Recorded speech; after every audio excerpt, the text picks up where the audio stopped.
Hi, welcome back guys. This is your friend, the Luffy Fanfics. Back with amazing fanfiction.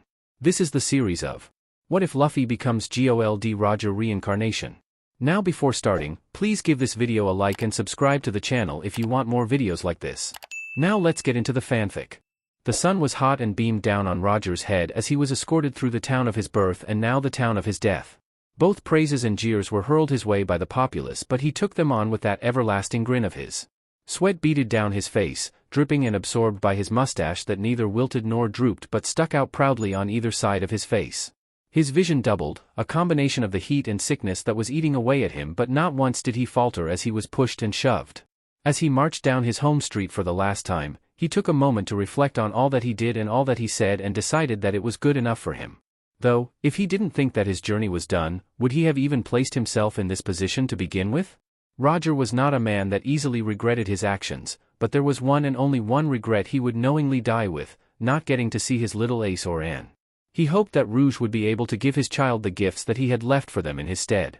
All of his crew members and his ship were safe and away from the clutches of the Marines, yet he had an inkling feeling that some of his more stubborn crew members would disobey his last orders and their faces would be present in the crowds anyway. He gave a snort at that. He was grateful to have such a loyal and dedicated crew. Looking up at the execution stand, Roger felt a shiver run through his spine. He'd watched many criminals be skewered or beheaded on this very stand before he left, watching their blood drip from the edge and soak into the wood. The platform was never this dark when it was first acted, but as of today it would once again darken with another douse of blood. Blood from the demon of the seas. Blood from the Pirate King. Guards growled at him and shoved him to climb up the ladder, drunk on the power to inconsequentially manhandle him. Roger rolled his eyes, kept his grin and lifted up his cuffed hands. Only if they would support his back, his balance wasn't the greatest lately. Two hands clasped firmly on his shoulders, forcing him down to his knees. They affixed his cuffs to the metal plates on the ground and he tugged on them experimentally. They were rusted and weak. Honestly, he could have broken out of these things, leaped down to the ground, snatched up Buggy and Shanks under his arms and run away, leaving behind them a mass of screaming people and bumbling Marines. But then what? What would have been the point of dismissing his crew? The point of making that promise with Garp? What would have been the point of sending his beloved Rouge away to hide? Roger was not a man that went back on his actions. Once he had determined to carry something through, it was a fate set in stone. It was this determination that allowed him to send shockwaves through the world. If only there was one more, just one more opportunity for Roger to send another shockwave. Another big middle finger to the world government that would cause them to never rest, to work till the day they all died. A question arose through the shouting crowd and Roger grinned. Shishishi. My treasure? It's yours if you want it. Find it. I left all the world has to offer in one place. The sun set on Gol D Roger that day, but as the ocean is salty and the calm belt is silent, the sun rises once more. He was cold, slimy, and everything was bright. There were loud confusing noises all around him and suddenly, he felt a sharp but brief pinch in his lower cheek. He let out a cry, collapsed lungs expanding and drawing in oxygen. He didn't know why he was crying, the pinch didn't even hurt that much. Then, he was washed off in warm water, which was a welcome defense against the cold. After being wrapped in something warm, he felt himself being handed off to another figure. Fuzzy brown dots and a fuzzy brown mop was the only thing different from the big fuzzy tan circle he was staring at. He felt tired and sleepy, as if all his energy was sucked out of him. It seemed that the fuzzy brown and tan circle was tired too, as it just suddenly slumped over. He felt himself being moved and looked at a fuzzy brown and black square. For some reason, looking at this square caused flashes of color to flitter through his mind. He reached out to what they were, but he wasn't strong enough to grasp them. He was too tired, too sleepy. He decided to take a nap. Maybe once he woke up, he'd be able to figure out what those bright colors were. In the light of the sun he was shown to have jet black hair and onyx eyes the size of the moon, reminiscent of his grandfather's and unknown father's. He had long since forgotten about the bright flashes of color associated with that brown, black and gray square, never reaching out for it and unknowingly letting go of the thin ties that connected him to who he once was. But it wasn't worrisome and he would live his life. The past always comes back, whether it be to bless or to haunt. His favorite color would be red and he would like collecting bugs, particularly beetles. His favorite beetle of all time would be the Hercules beetle. His favorite food would be meat and his favorite place in the world would be the ocean. For now, his favorite thing was the brown and black square. The square that would rock him when he was distressed and feed him when he was hungry. The square would clean him, play with him and made up and down noises with his voice when it was dark and time for him to go to sleep. Soon, he forgot about the brown and black square because he disappeared one day and was replaced with a brown, black and gray square instead.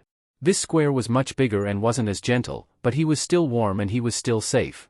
He would still be rocked and fed and cleaned, although the up and down noises were not quite as lovely as the first square. Still, there was familiarity surrounding this square, an odd comfort as if he recognized the aura that the man exuded. One day, the brown, black and gray square put him in his normal soft coverings and took him to a place he'd never seen before. When he looked up, the blue stretched on forever and there were puffs of white slowly inching their way across it. There was green and brown and tan and yellow and many other colors he'd never seen before. Breeze blew across his face and carried with it the scent of salt. There was a ding-a-ling and he saw a fuzzy tan and green circle. The green circle spoke to him in a charming, high-pitched voice that he liked very much. He reached out to the green circle, wanting to hear more of it. And, also, perhaps fiddle with the green that hung from the tan circle. It was such a different color than the black and gray that sat atop his brown square. His square and the circle talked for a bit, the gentle cradle of the circle and the din of their voices lulled him to sleep. His name is Monkey D Luffy. If one could describe Monkey D Luffy, he was a boy that seemed to grow exceptionally fast, not just physically but also mentally. He somehow completely skipped the crawling stage, progressing from sitting, to standing, to walking and then to running as fast as his short stubby legs could possibly carry him. It wasn't very fast, but it was swift enough to ensure Garp, the brown, black and gray square he'd come to learn, had to do a double take when he noticed the little rascal was scurrying off. He had a surprisingly advanced vocabulary and grasp on sentence structure. A child around his age would be speaking 1 to 3 words at a time, yet he would speak in near full sentences. They weren't eloquent by any stretch of the imagination, but it was far more comprehensible than it would be in an average child. Luffy seemed to be aware of topics and concepts that were never brought up once in front of him, but in the same breath said something that solidified the fact he was, just in fact, a year old. Degenics maybe, Luffy absent-mindedly said, grinning as he was stacking blocks while Garp and Makino, the green circle, were discussing said mental and physical advances. Garp and Makino looked at each other then grew silent, staring at Luffy who seemed oblivious as to what he just said. When Garp was about to ask Luffy what he thought the words he said meant, Luffy's stomach growled. "Miki Thai, I'm hungry. Food, please." He pointed to his open mouth, signifying the opportunity for Garp to ask his question was closed. With a chuckle, Makino rose from her seat and picked Luffy up from the ground. "Of course, anything you want, my dear." To put it simply, Monkey D. Luffy had one of the most voracious appetites Garp and Makino had ever seen. He'd eat absolutely anything that was placed in front of him and demand more than nanosecond after his plate had been licked clean. Makino had tried to portion Luffy's food in an amount appropriate to his age demographic, but his appetite was insatiable. She and Whoopslap, who Garp entrusted to take care of Luffy sometimes, had long since learned that the raven-haired boy was one that should eat until he decided he was full. He would become either irate or lethargic otherwise. The local doctor had chalked it up to Luffy needing a much higher caloric intake than most other toddlers and that Luffy was particularly adept at managing the amount of food he was able to consume. Besides, with all the running, jumping and punching the little one did, all of those calories were being put to good use anyway. "What do you want to be when you grow up, Luffy?" Garp asked one day. It was a typical Friday afternoon, sunny, quiet as far as Luffy was concerned, and Garp ignoring calls from his subordinates to, "Please come back to work, we can't handle all these pirates Kacha." Garp rolled his eyes. They were such drama queens. 3-year-old Luffy was lying on the floor, kicking his feet up in the air and coloring the entirety of a white piece of paper ocean blue with green squares for seaweed and red ovals for fish. For all of Luffy's intelligence and understanding of the world, he lacked tremendously in the artistic realm. He put his green crayon down and stuck a hand under his chin for a second, pondering Garp's question. Once he got the answer, his face lit up. He stood up from the ground and pumped both arms up in the air. "I want to be strong." Garp raised an eyebrow in surprise. Luffy had never expressed a desire to gain strength before. Then again, what normal baby or toddler was worrying about being strong? Smiling, Garp decided to humor Luffy. He was never one to smother a kid's imagination or reasoning for doing things. Well, at least before, if he found out such reasoning was completely stupid. "Why do you want to be strong?" "That's easy. I'm gonna go out to sea." Now that didn't surprise Garp. Luffy always had an affinity for the ocean. Once the boy had gained some solid understanding of the world around him, he'd affix to the ocean, staring at the glistening clear blue water. He'd splash and play along the shoreline, and it had always been an affair when it was time for Luffy to leave. He'd scream and cry and throw a tantrum, attempting to swim further into the ocean to escape Garp's grasp. Oftentimes, when Luffy had managed to slip past Garp, the then panicked Marine would find him hanging out by the docks and socializing with the merchants and sailors. Luckily the little squirt hadn't managed to run into any pirates yet. Who knew what those BSTRDS would do to his cute, adorable grandson?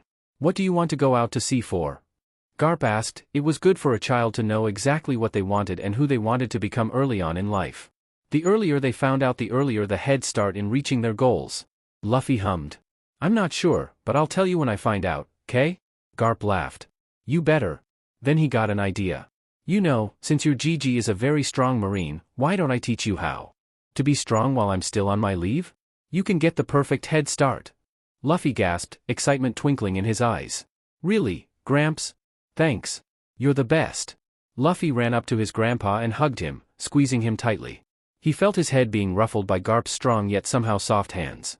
"Bwahahaha. I know." As Luffy ran through the thick dark forest nursing bruises and tears welling in his eyes, threads of regret started to spin within him. What kind of training was this? He expected to learn how to punch, kick and dodge. He hoped his next training sessions weren't something crazy like being kicked off a cliff, throwing into a river or tied to balloons. It was time for Garp to go. The 5-year leave he requested, to take care of Luffy during his formative years, was about to expire and it was time for him to return to his duty. He thought Luffy would have taken it well, but apparently not. The little kid had latched onto him like a leech, trying to climb up his pants leg. "No! Don't go, Gramps, don't go!" Luffy cried. "Even though you were mean when you were training me, I don't want you to leave. There's nobody else." "What do you mean, nobody else?" "You have Makino and Whoop Slap and the other brats in Fusha you can start terrorizing. I need to go so that I can be able to protect people." At the mention of protection, Luffy stopped crying. He still sniffled and had tears streaming down his eyes, but he was more subdued. Protect people? Sensing a good opening, Garp kneeled down on one knee and placed his hands on Luffy's shoulders. "Thanks, right, Luffy. Just as how I've protected you all these years, I need to go so I can protect other people who can't protect themselves or have no one to protect them. There are many bad people in the world, Lou, and my job is to stop them and lock them up so that you, Makino and any friends you may have in the future get to enjoy that world without fearing for your life. You understand?" Luffy nodded, wiping tears from his eyes. "I understand. Will I ever get to see you again?" "Of course, kid. I'll try to get as many vacations as I can, but, I'm going to be honest, it might be months before I get to come back to Dawn again." "Oh?" Frowning at Luffy's still dejected look, Garp dug around in his pockets. He held up a slip of white paper. "This is the number for my Den Den Mushi. If there's ever an emergency, call me using Makino's Den Den and I'll try to answer you right away. For now, this will be your only connection to me while we're apart, so try not to lose it, okay?" Luffy nodded, sniffling done, and tears dried. "I won't. Can I see you off?" "Bwahahaha. Of course, brat. Maybe then you'll get to see what a real ship looks like." The week of Garp's departure came all too soon and almost everyone from the village came to say goodbye. Strange tall and strong-looking men in white uniforms stood side by side across either side of the dock. They stood stark still and didn't say a word. In one hand they held a standard-issue Marine gun, strange metal barrel pointed upwards. "Marine hero Garp the Fist returning for duty," Garp announced as he stepped on the dock. He was wearing this cool but weird-looking dog mask that Luffy had never seen before. He looked stupid and intimidating at the same time. But mostly stupid.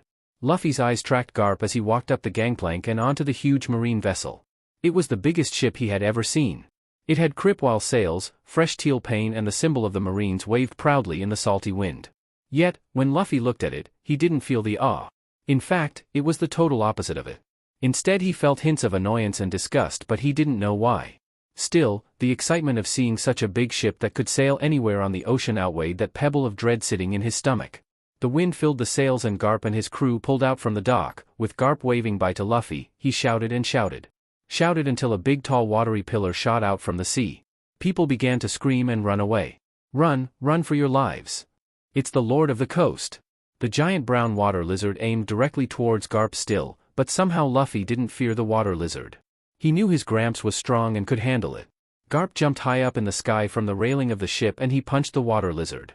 It let out a roar and a whimper, diving back down in the water and allowing the ship to leave peacefully. His life was incredibly lonely after that. Makino and Whoop Slap were too busy to play with him and the other kids in the village didn't like him. Some of them played with him, but after their parents had found them, they banned the kids from seeing them. Luffy didn't understand why. He didn't do anything wrong. But still, he couldn't just sit around doing nothing. He needed to keep his hands busy. Luffy attended the village school for a bit. Although he already knew what the teachers were talking about, it didn't hurt to refresh his memory. He also worked for the merchants and sailors on the ship, but since he wasn't an official member of the crew, he wasn't paid for his work. Yet, the captain of the ship was a lovely woman who did buy Luffy food in gratitude for his assistance. His lonely but busy existence kept on going for many months. Eventually, Luffy turned 6 and celebrated with a cake in Party's bar. It was his first birthday without Gramps there. "I miss him," Luffy said, lips covered in cake crumbs and icing. Gramps leaving hit him harder than even he would have thought. It felt like saying goodbye to an old friend, even though that was impossible. "I'm sure you do, Luffy. He was a big part of your life for a long time and now he won't be, but let me give you a bit of advice. People come and go in your life all the time, but you must remember that those you love will remain in your heart no matter how far away they are." Luffy just hummed. Makino tried to cheer him up. "You know, I have a very special friend who's coming over to Dawn in a few weeks. Would you like to meet him?" Luffy perked up. "Makino has a special friend? I want to meet Makino's special friend. What's he like? What's he like?" Makino giggled, relieved that she brought Luffy out of his stump. She knew that on some level she was betraying Garp, if you could call such a thing betrayal, but she waved the thought off. The man would get over it, right now Luffy needed this more. "You'll get to find out when you meet him, but I will tell you that he's the kind of person I think you will like. He spends all his time out on the ocean, surrounded by people he loves and is free to do what he wants and become who he wants to be." Luffy was fully entranced by Makino's words, completely forgetting about missing Garp. A man who loved the sea and freedom sounded like the perfect friend. That sounds so cool. "Who is he?" "He's one of the strongest men on the sea, a pirate." Red-haired Shanks and his crew pulled up in the Red Force 2 weeks ago. Luffy was excited to meet them, running to the docks every day to see when the so-called pirate was going to show up. Luffy didn't know what a pirate was, but whenever he said the word, butterflies flew around in his chest, filling him with excitement. He'd mouth the word to himself over and over, making sure he wouldn't forget it. Pirate. Pirate. He felt that the title suited him. When he saw the description of the man, red hair, scars and a straw hat step on the docks, Luffy couldn't contain himself and ran all the way down to meet him before anyone else got a chance to steal his attention. Hearing the description of the man was one thing, but seeing him was another. Luffy stood still when he saw him, a strange feeling of familiarity welling up in him. But that was impossible. Yet, Luffy couldn't shake the feeling that he'd seen, or at least felt his presence somewhere before. Nondescript squealing voices of laughter filled Luffy's head and red, blue and yellow flashed in his vision, but he ignored them. He was getting to meet Makino's special friend. "Hi, I'm Luffy, you're Shanks, right? You're Makino's special friend and a pirate. That's so cool. You know Makino?" Shanks asked him with a smile while a man with a black ponytail and a man with blonde locks both asked, "Who's the little runt?" Shanks turned his head back to them, stating that Luffy knew Makino, apparently then turned his head back to Luffy and told him to lead the way. Luffy led them to Party's bar where Makino had the bar fully stocked. Even along the walls there were extra barrels lined up. Glasses hung clean and pristine from the rack attached to the wall. Luffy had never seen the bar this prepared before. When he thought about it, it made sense. You do things extra specially for special friends after all. Shanks offered to tell Luffy some stories and the boy wholeheartedly agreed. He absorbed every single word that came out of Shanks' mouth. Out of Yasopp and Benz and Ruse. They were the coolest people Luffy had ever met and he decided he wanted to be a pirate just like them. "I want to be a pirate too. Let me join your crew." "Sure." "Really?" "No." "Dahahaha. Don't laugh at me, you bstrd." Luffy shouted, stomping his foot on the ground. "Whoa! Where'd that language come from?" Shanks laughed, seemingly having no problem being insulted by someone in their single digits. "I don't know. Just don't laugh at me, I'm strong enough to be a pirate." "I'm sorry, Luffy, here, have some juice." Shanks slid Luffy a tall glass of orange juice. "Thanks, Shanks." Luffy smiled, no longer mad. Pirates don't drink juice, they only drink sake and eat meat. Lucky Roo laughed, as did Shanks and the rest of the crew of the Red Force. Makino only giggled at their antics, putting another set of mugs under the tap and sliding them along the bar table once filled. "All of you guys SEK." Luffy pouted despite finishing his juice. "Let it be known that Shanks' favorite pastime is bullying children," Ben said. Over the duration of Shanks' visit, Luffy had attempted to get Shanks to let him join his crew. However, all of his efforts were met with laughter. None of them took him seriously. While not being taken seriously didn't bother Luffy too much, it came to a point very quickly where all the patronizing started to grate on his nerves. Grabbing a knife, he constructed a plan. This will get Shanks to take him seriously. I'm not joking this time. I've had enough. I'll prove it for you all to see. Luffy stood by the docks, knife raised in the air. The men just laughed at him, not believing that Luffy was a boy of his word. They encouraged him, asking to show them what he was going to do with that knife. Luffy gritted his teeth and braced himself, skiing in a hiss as he stabbed the knife directly under his eye. The pain of the cut burned, but the looks on the pirates' faces were priceless: shock, disbelief, even a little bit of fear. Luffy couldn't see if there was any admiration as his vision began to fill with red. Luffy, you idiot, what the hell were you thinking? You could have gone blind if you aimed any higher. Dejectedly, Luffy sat on a stool in the bar, a towel filled with ice pressed up against his aching eye to prevent swelling. I'm sorry, Shanks. I just wanted to prove how strong I was so you'd let me join your crew. Shanks sighed. Why do you want to join my crew so badly, Luffy? There's plenty of other crews. You could even make your own crew. But the fact remains that you're too small and weak to go with anyone to the sea right now. Luffy just hummed, feeling too down in the dumps to even get angry at Shanks for saying he's weak. Ever since you came, something's been calling me. I don't know what, but I want to find out. And you think coming with me is the best option? Luffy silently nodded and Shanks gave him an odd look, narrowing his eyes for a moment before sighing. If you're being called by something, I think it's best for you to follow that call yourself rather than come with me in hopes of finding out what that call is. The path I take may be different from where the call leads you, and I'm sorry, Luffy, but I'm not gonna stop my adventures and stop my journeys just be your courier for some personal quest. Shanks' words weren't harsh but still could come off as mean to anyone who didn't understand him. Luffy understood him, though he understood Shanks better than most of the crew with the exception of, and agreed it would be best for him to chart his own course. Stabbing yourself was pretty hardcore, so at least you have guts going for you. Thanks, Shanks. It was the last day of Shanks' visit to Dawn and they were spending the day as the red-haired pirates would normally do, drinking and singing and laughing their time away. Luffy didn't try to join Shanks' crew anymore, but that didn't stop him from hanging out with them and listening to all the stories they had to share. He found out many things about them. Yasopp said he had a son who was just about Luffy's age. Are you gonna visit him while you're nearby? Luffy asked. Suddenly, the doors to the bar kicked open and all of the chatting stopped at once for a brief moment to stare at the tall, greasy-looking man who entered before ignoring him and going back to fraternizing. Luffy didn't like him. He was a bandit and bandits SCK.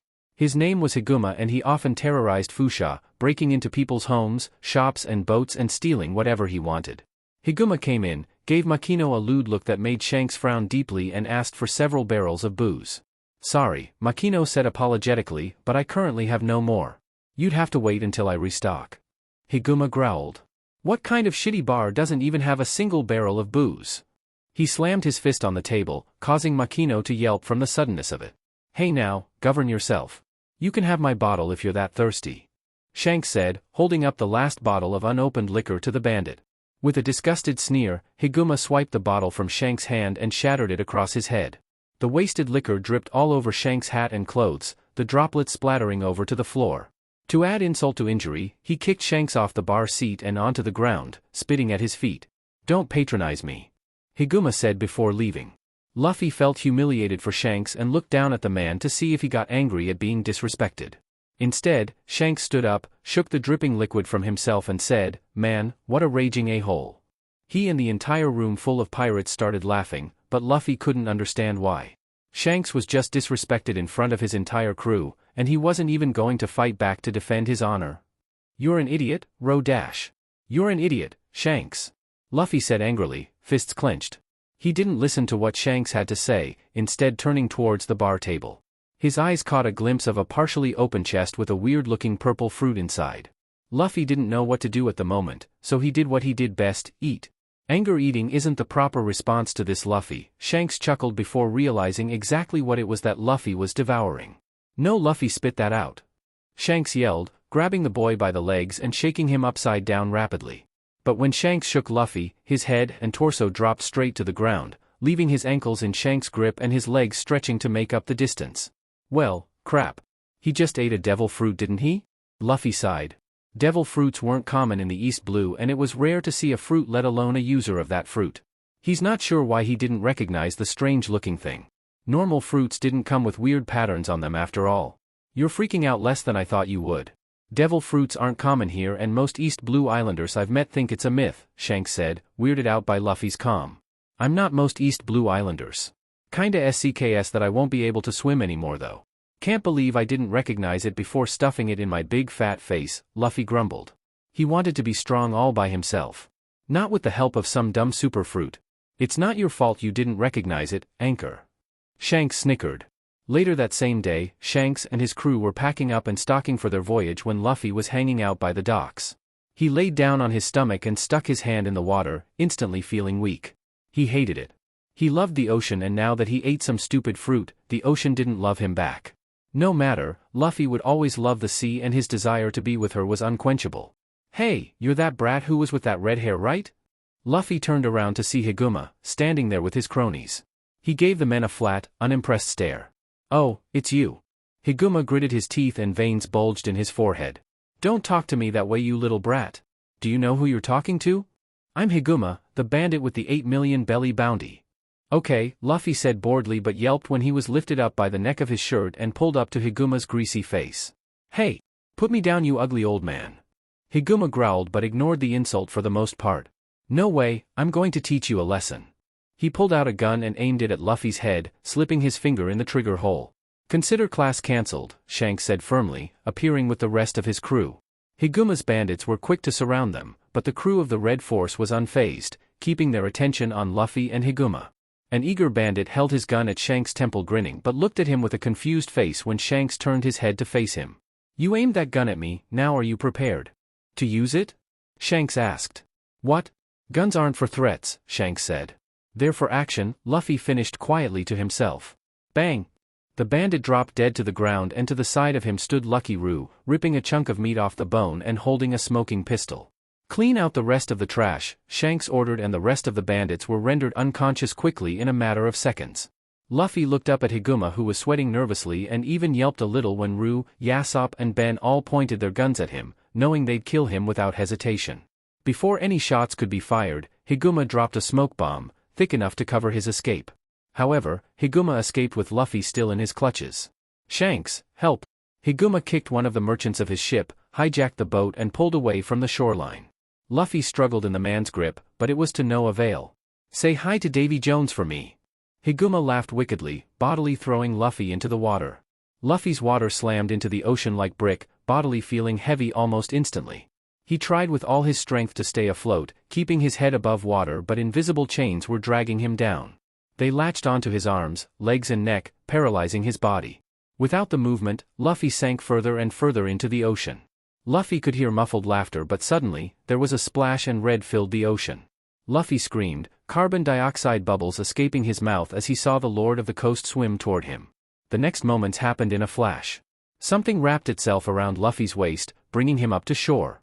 There was a horrific crunch and the smell of iron mixed in with salt. With a harsh glare, Shanks drove the beast away, but Luffy wasn't paying attention to that. Shanks! Your arm! Luffy sobbed, suddenly feeling like the worst failure in the world.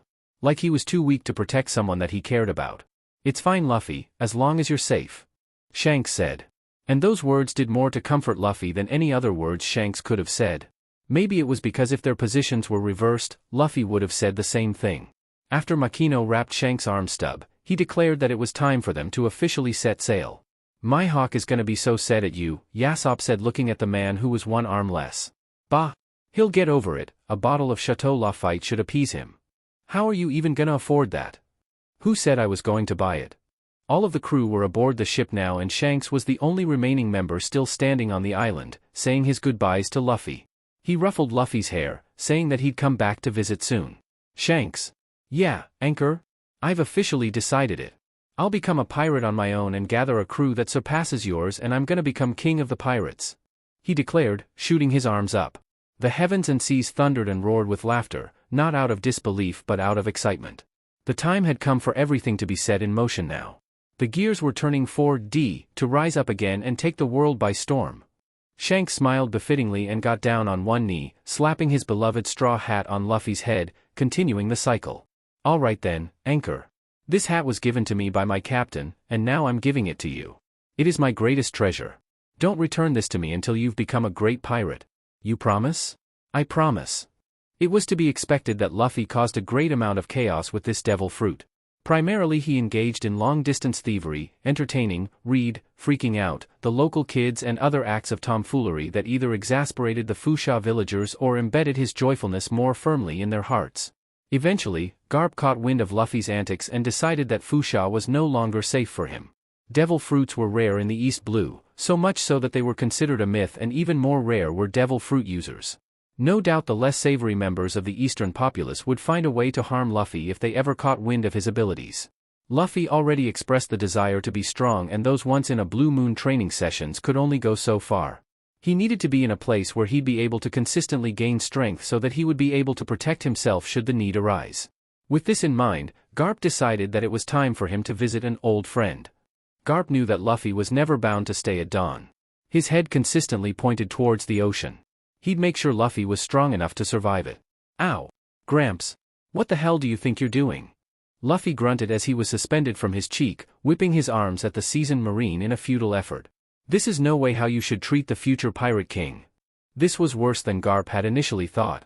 He'd expected to pull up to the docks and not have a moment to even set up the gangplank before Luffy somehow made his way on board and attached himself to his leg like a leech. Instead, Garp was treated to a tirade of, "Pirates are so cool, pirates are so awesome, and worst of all, I've decided, Grandpa, I'm gonna become the Pirate King." Garp thought back to the fate of Gol D Roger and pointedly decided he did not want such hatred bearing down on his grandson. His other one already had to deal with that by virtue of being born. The marine hero blamed himself for this. He should have asked for a 7-year leave instead of he certainly had enough vacation days stored up to request it. Not to mention making more of an effort to visit Luffy frequently and instill good values in him. Garp knew that Luffy was somewhat lonely, but there wasn't much that he could do about it when he was oceans away. Garp sighed. And now look, his mind was infected by pirate scum. Just who the hell was it that planted such a ridiculous idea in your head? Garp would have that person stripped naked and thrown to the bottom of hell. He unleashed his frustration on the forest animals, looking to make a snack out of them. The more cowardly ones whimpered and ran away with but a single glare, while the more daring, or idiotic, ones leapt towards them and was swiftly dispatched with a single punch. Garp stamped down the forest path, flattening foliage and instilling fear in the fauna. "Red-haired Shanks!" Luffy exclaimed, unknowingly activating a huge pulsing vein in Garp's forehead. And the idea isn't ridiculous at all. Shanks. Garp knew that name. He was one of the little brats that ran around on Roger's ship. If it was anyone that could and would convince Luffy to enter into the realm of piracy, it would be him. The longtime Vice Admiral scowled. Even though Garp's training was admittedly rough, Garp had never laid a hand on Luffy before, and he wouldn't start now. "Pinch of love," Garp exclaimed, taking hold of Luffy's other cheek. Although Garp knew Luffy ate a fruit that turned him into rubber, it was still a bit off-putting to see his cheek stretch beyond normal human capabilities and to feel rubber between his fingers instead of skin. Since Garp didn't use hockey, the pinch didn't hurt Luffy, but he used enough force to get his point across. "Oi! Oi! Stop that! No way! You're an idiot for wanting to be a pirate. The only thing those guys do are steal, murder and take advantage of innocent people, and I won't allow you to engage in such forms of degeneracy." Garp knew from experience that not all pirates were like that, but it would be far easier to say this to Luffy than what Garp truly thought. "Nua. Shanks and his guys are cool. They have so many stories about awesome adventures, and I want to have stories like them. Shanks is also an idiot. It was a terrible idea to leave you alone. It's time I train you to become a proper marine," the man said, and Luffy was temporarily stunned into silence. Luffy was surprised. Garp had never forced Luffy to do something he didn't want before. Even with that ridiculous training, because Luffy asked for it and chose to undertake it. After Luffy found his voice, he immediately and naturally refused. "No way!" the boy yelled, the thought of becoming a marine unfathomable to him. "I ain't becoming no stinking seagull. You can't tell me what to do. Cannon M." Garp shouted back, deciding to brush over questioning how Luffy knew that marine insult. "It was probably that brat Shanks. I'm taking you to a place where you'll become a strong marine." Luffy simply screamed and thrashed about wildly in a manner in which Garp's never seen before. "I won't be a marine. I won't be a marine." Marines were just a corrupt, greedy organization that never helped the people when they begged.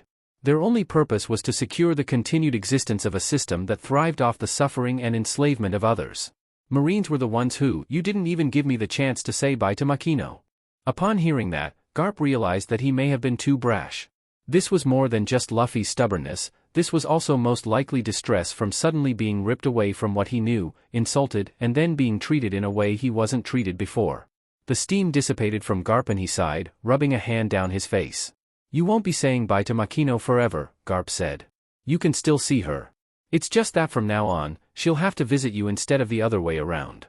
When they emerged on the other side of the forest, there was a wooden house sitting there, with smoke coming out of a chimney and clothes drying on a line. Garp dropped Luffy at this point, who rubbed his cheek and then got distracted by a frog. He didn't hear the bickering between his grandfather and the occupants of the ugly-looking house. He hopped around, following the pattern of the frog and almost had it in his grasp when a giant wad of something wet smacked into his cheek. What the? Spit? Disgusting! Luffy exclaimed, turning his head to the direction of the projectile. Just who the hell do you think you are? Luffy trailed off. When Luffy looked up, he could only stare. Freckles, gray eyes. A big pink hibiscus that is always sitting on the right side of her strawberry blonde hair. Luffy didn't know why, but when staring at this kid he got the same feeling that he did with Shanks, someone that he's met before. But that was impossible. The rubber boy only broke out of his trance when a rock hit him dead center in the middle of his forehead. This is Ace. He's 3 years older than you and you'll be living with him from now on. It's best that you get along, Garp patted Luffy on the back. Tell that to him. The a-hole threw a rock at me. Luffy grumbled before turning his head back to the freckled kid and blowing a raspberry at him. Besides, I don't want to stay with stinking bandits. They tried to drown me. I'm going back to Fuchsia. Luffy started to march off and Garp grabbed Luffy by the top of his head and hoisted him up in the hair. At Luffy's expression, Garp grew soft. The man sighed. I know, but this is for your own good. Fuchsia isn't safe for you anymore. And besides, if you want to get stronger, this is the perfect place for you to become a Marine. How do you expect me to want to become a Marine if I'm raised by criminals? You make no sense. Dumb old man. Garp pinched Luffy's cheek. Don't worry about all the details and don't call me dumb. I'll try to visit whenever I can. Garp dropped Luffy back down to the ground. Also, try learning to dodge. What Ace did wasn't right, but he's a stubborn brat so you should learn how to defend yourself. The man ruffled Luffy's hair and set off with a final shout. Dayton. If you don't take care of Luffy, I'll kill you. Bye. Don't make such casual threats with a jovial expression. With Garp's departure, the woman sighed. Before lighting a cigarette and smoking it. Come on then. Ace started dragging the giant animal around to the back of the house and bandits started setting up a fire. In a short while, all the meat was cooked and everyone was piled into a large area, with a ring of mats surrounding a large pot. Luffy wasn't happy about this at all and it showed. What's up with you? One of them asked. I can't stand bandits, Luffy said plainly, which ticked the leader, Dayton, off. You better shut your trap, brat. We sure as hell don't want the likes of you stuck here either. If you want to get out of here, get out and go get yourself killed somewhere. Okay, Luffy said defiantly. I'll get myself killed, and then when Gramps comes back, he'll kill you. Luffy began to stalk out the door. Hold it just a moment, you shitty brat. Dayton grabbed Luffy's shoulders and sat him right back down. That's what I thought. Luffy huffed. You bandits are nothing but a bunch of cowards. He reached his hand towards the meat, but the ogre woman stopped him. Listen. Ace caught that meat for us, so he gets to eat it. Living the life of a bandit isn't easy and I won't have you bottom feeding. If you want meat, go catch it yourself. And starting tomorrow, you'll get to do some proper work, sweeping, cleaning, weapon polishing, shoe shining, looting, swindling and murdering. And don't you dare go telling that grandpa of yours of the things we make you do. You can call us cowards, but nothing is worse than a snitch. Luffy gasped in horror and shook his head. I'm not a snitch. I won't tell Gramps anything. I won't have my honor as a pirate tarnished like that. This reaction confused Dayton. What? Aren't you gonna start crying? You'll only be getting 1 cup of water a day and 1 bowl of rice, you know. Everything else you have to get on your own. That's fine with me, Luffy said. I'm gonna be a pirate someday, so I have to get used to low rations somehow and scavenging for food isn't new to me since Gramps left me in the middle of a forest before. And one time, Rayleigh left him abandoned on an uninhabited island for a week as a punishment so he had to find food himself and...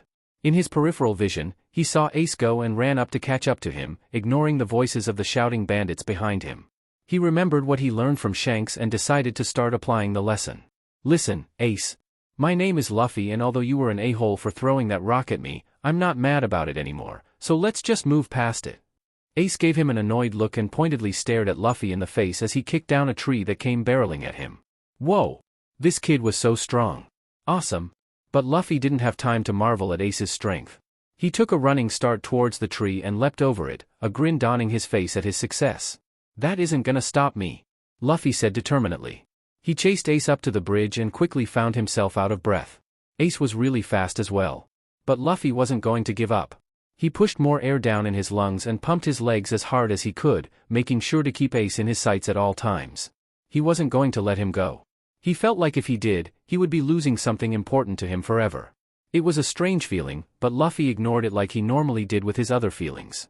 Ace growled, spinning around and swinging his pipe at Luffy, who dodged for 3 hits before Ace changed his tactic and destroyed the bridge itself. The freckled boy grabbed a plank and rode it to the other side of the caver before climbing upwards. Luffy tried the same, stretching his arm upwards, but the stretch wasn't long enough and he missed, falling all the way to the bottom of the cavern. On the descend, he slammed into the few jutting tree branches before hitting his head into a rock end. "You have to be careful of South Blue women, especially lasses like her, Roger," Rayleigh had said to his best friend, his brother in all but blood, his captain. Who, at the moment, currently had his onyx eyes locked onto the women at the other end of the bar. Though, of the rowdy and laughing bunch, there was one particular woman, with shiny strawberry blonde hair, silver gray eyes and a big pink hibiscus sitting on the right side of her hair, who attracted Roger's attention the most. "Why?" the man absent-mindedly asked, not peeling his eyes away from the strawberry blonde woman, who just at that moment, impressively stripped all the flesh from a turkey leg in one bite and washed it down with whatever was in her mug.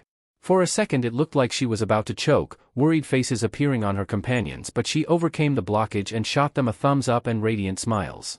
"Oh, she was so cute. And they'll lure you in like sirens, sugar you up, rob you blind and leave you to be impaled on the stones." Rayleigh finished his explanation with a swig of his frothy ale, which Roger only heard the tail end of. "I'm telling you, the stress they cause isn't worth it." The first mate shook his head. "Sounds like you're talking from experience. Is that where you got that stab wound in the butt from?" Gabon laughed into his mug. "I sat on a knife." "Oh my seas. Rayleigh let a woman stab him in the butt cheek." "Aha, yeah, I'm gonna go talk to her," Roger decided, pushing away from the table. Rayleigh put a hand on Roger's shoulder and gripped firmly, forcing him to remain in his seat. "Do not." "Yeah. Otherwise you might get a matching scar with Rayleigh." "Shut up. Anyways, Roger, I'm gonna warn you only once, as is my obligation as your primary caretaker. After that, whatever happens is gonna be on your own head. Do not go over to those women." "I think I will." With a sigh and a shrug, Rayleigh released his hold. "Welp, looks like it's your funeral. Before you die, at least learn the name of your murderer first." "Oh, you're right." Roger slammed a fist in his hand and actively looked in Rayleigh's direction for the first time in half an hour. Ray. What's her name?" The first mate looked at the woman. "That's..." Luffy looked up at the orange and pink sunset, the last remnants of the blurry figures and voices swirling out of his vision. Ever since he could have remembered, Luffy had these visions of people whom he never met. They were usually the same group of barely identifiable people, and normally Luffy forgot whatever he had dreamed of. But this was the first time Luffy clearly remembered what happened after waking up. And by clear, he meant a bare-bones sense of understanding. He knew they were in a bar, and a warning to some black-haired guy was given, but that was about it. He wondered what all that was about, but had no time to reflect on it. He needed to get back to the house. Luckily, Luffy wasn't too injured and was able to make it back with relative ease by using leaves and vines for makeshift bandages. It took 4 days, as Luffy was completely and utterly lost in the unfamiliar jungle and also was chased by wolves, but he wasted no time in making his presence known by busting the door down. "Where the hell have you been?" Dayton demanded. "It's been a week." "Down at the bottom of the valley, being chased by wolves," Luffy answered honestly, omitting the part about Ace causing him to be down there in the first place. Luffy didn't hear the rest of what Dayton said as he collapsed on the thin mattress and drifted off into a restless sleep. When Luffy woke up, he was totally exhausted and sore all over. Dark circles sat under his eyes and he tried to ignore the aching of the cuts and bruises he accumulated over the week. He sighed as he washed up and ate, thinking of the men he dreamt about again. Normally he wouldn't think twice about them, but recently they were different. Usually, he'd view the scenes from an outside perspective, as if he was watching everything from afar, not as if he was watching it from the perspective of one of the men as he did this week. One thing about it was that no matter the scene displayed, the perspective Luffy viewed everything from was consistent. He was always a tall, tan man with dark hair and a long mustache. As per usual, he didn't remember what happened in the dream and decided to ignore it, not placing any importance on something that never affected the quality of his life. After all, everyone had strange dreams, didn't they? Gramps was always dreaming that Luffy became a Marine. Ace was already out the door by the time Luffy was finished with his morning routine. On restless nights, he completed his chores early so he wouldn't have to hear Dayton rant and rave so early in the morning, which aggravated his headaches. "Hey, Ace," Luffy greeted, jogging a bit to catch up with him. "Why don't we go where you're going together?" he suggested. To his credit, Ace actually turned around and stared at Luffy wordlessly for a full 10 seconds before dashing off, prompting Luffy to chase after him. The 7-year-old boy grinned at success. That was 10 seconds more than he usually did. Luffy chased Ace through the forest and chased for 3 months. He faced many perils during that time, swept away by vultures the size of houses, falling into a river teeming with crocodiles, nearly suffocated by enormous snakes and almost crushed to death by boulders. Along the way, Luffy learned that he found a bit of fun in facing the dangers that came along with attempting to break through to Ace. He found that he liked the challenges the older the boy provided, and as twisted as it appeared, was a good way for Luffy to train his speed, strength, resilience, and dexterity. It was exhilarating, surviving despite Ace's expectations and coming home to see the other boys shocked, then angry expressions that he lived to see another day. Almost in correlation with the intensity of Luffy's life, his dreams became more intense as well. Though, he still never quite remembered exactly what happened. He just knew of lightning bolts, raging waves, the singing of metal, the smell of blood and the heat of explosions washing over him. When the fights became just a little bit too real, Luffy jolted awake in the middle of the night, body pumping adrenaline and excitement before exhaustion seeped back into his bones, slipping him into a dreamless sleep. Eventually, the chase for Ace had pulled him out on the opposite end of the forests. For a second, he wondered if he inadvertently made his way back to Fusha, but the stench that filled his nostrils made it clear this wasn't so. Pinching his nose, he looked up to see an expanse of trash, stretching beyond sight with clapboard houses scattered in its midst. Smoke and fog wreathed its way in between the piles, settling as water does in a boot as spontaneous explosions caused the fragile towers of scrap metal to rumble and crumble apart. This place it wasn't supposed to look like this, wasn't it? A mild yet dizzying sense of déjà vu washed over Luffy, causing him to have to sit on a log for a few seconds before the world stopped tilting. Luffy swore he could have heard voices, but they were too far away for him to actually make out what anyone was saying. The boy shook his head. He came out here on a mission, not to be caught up by impossibilities. After an hour of searching, Luffy finally found Ace and another boy in ripped blue clothing sitting on the tall thick branches of a tree and talking. They were too high up for Luffy to clearly hear what they were talking about, but one thing stood out amongst the rest: pirates. Excitement filled him. He loved pirates, and if Ace wanted to be a pirate too, then this would be a good chance to connect with him and make him his friend. "Pirates!" Luffy exclaimed loudly, nearly startling the boys into falling out of the tree. "You guys want to be pirates like me? That's so cool." Ace looked down on Luffy with a furious expression and the blonde kid a surprised one. The two looked at each other for a brief moment, almost telepathically communicating before leaping down from the tree, landing on top of him. "Oof!" Luffy wheezed as his breath was forcefully pushed out of his lungs by Ace digging his flats into Luffy's back. "Gently, gently. You pin him down, I'll tie him up," Ace instructed, the first time Luffy ever heard him speak, the blonde nodding as they switched places. One boot on his back and one on his head. "Watch the hat!" He spat, squirming and trying to throw the blonde off of him, though the weight of the older boy proved too great.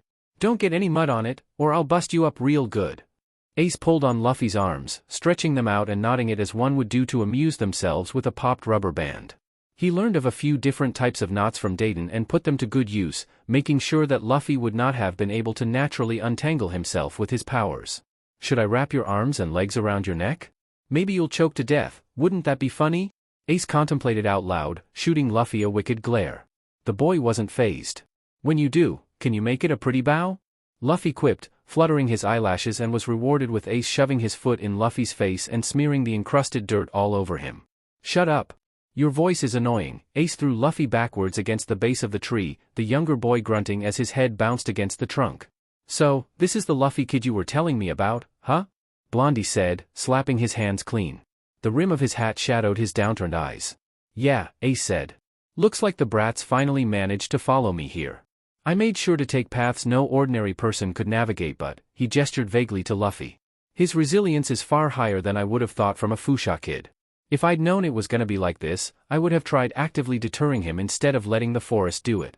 Did ya really think I was an ordinary person after you caused me to fall off a bridge and I survived in the woods by myself for a week? Luffy asked, smiling and tilting his head as if Ace was stupid.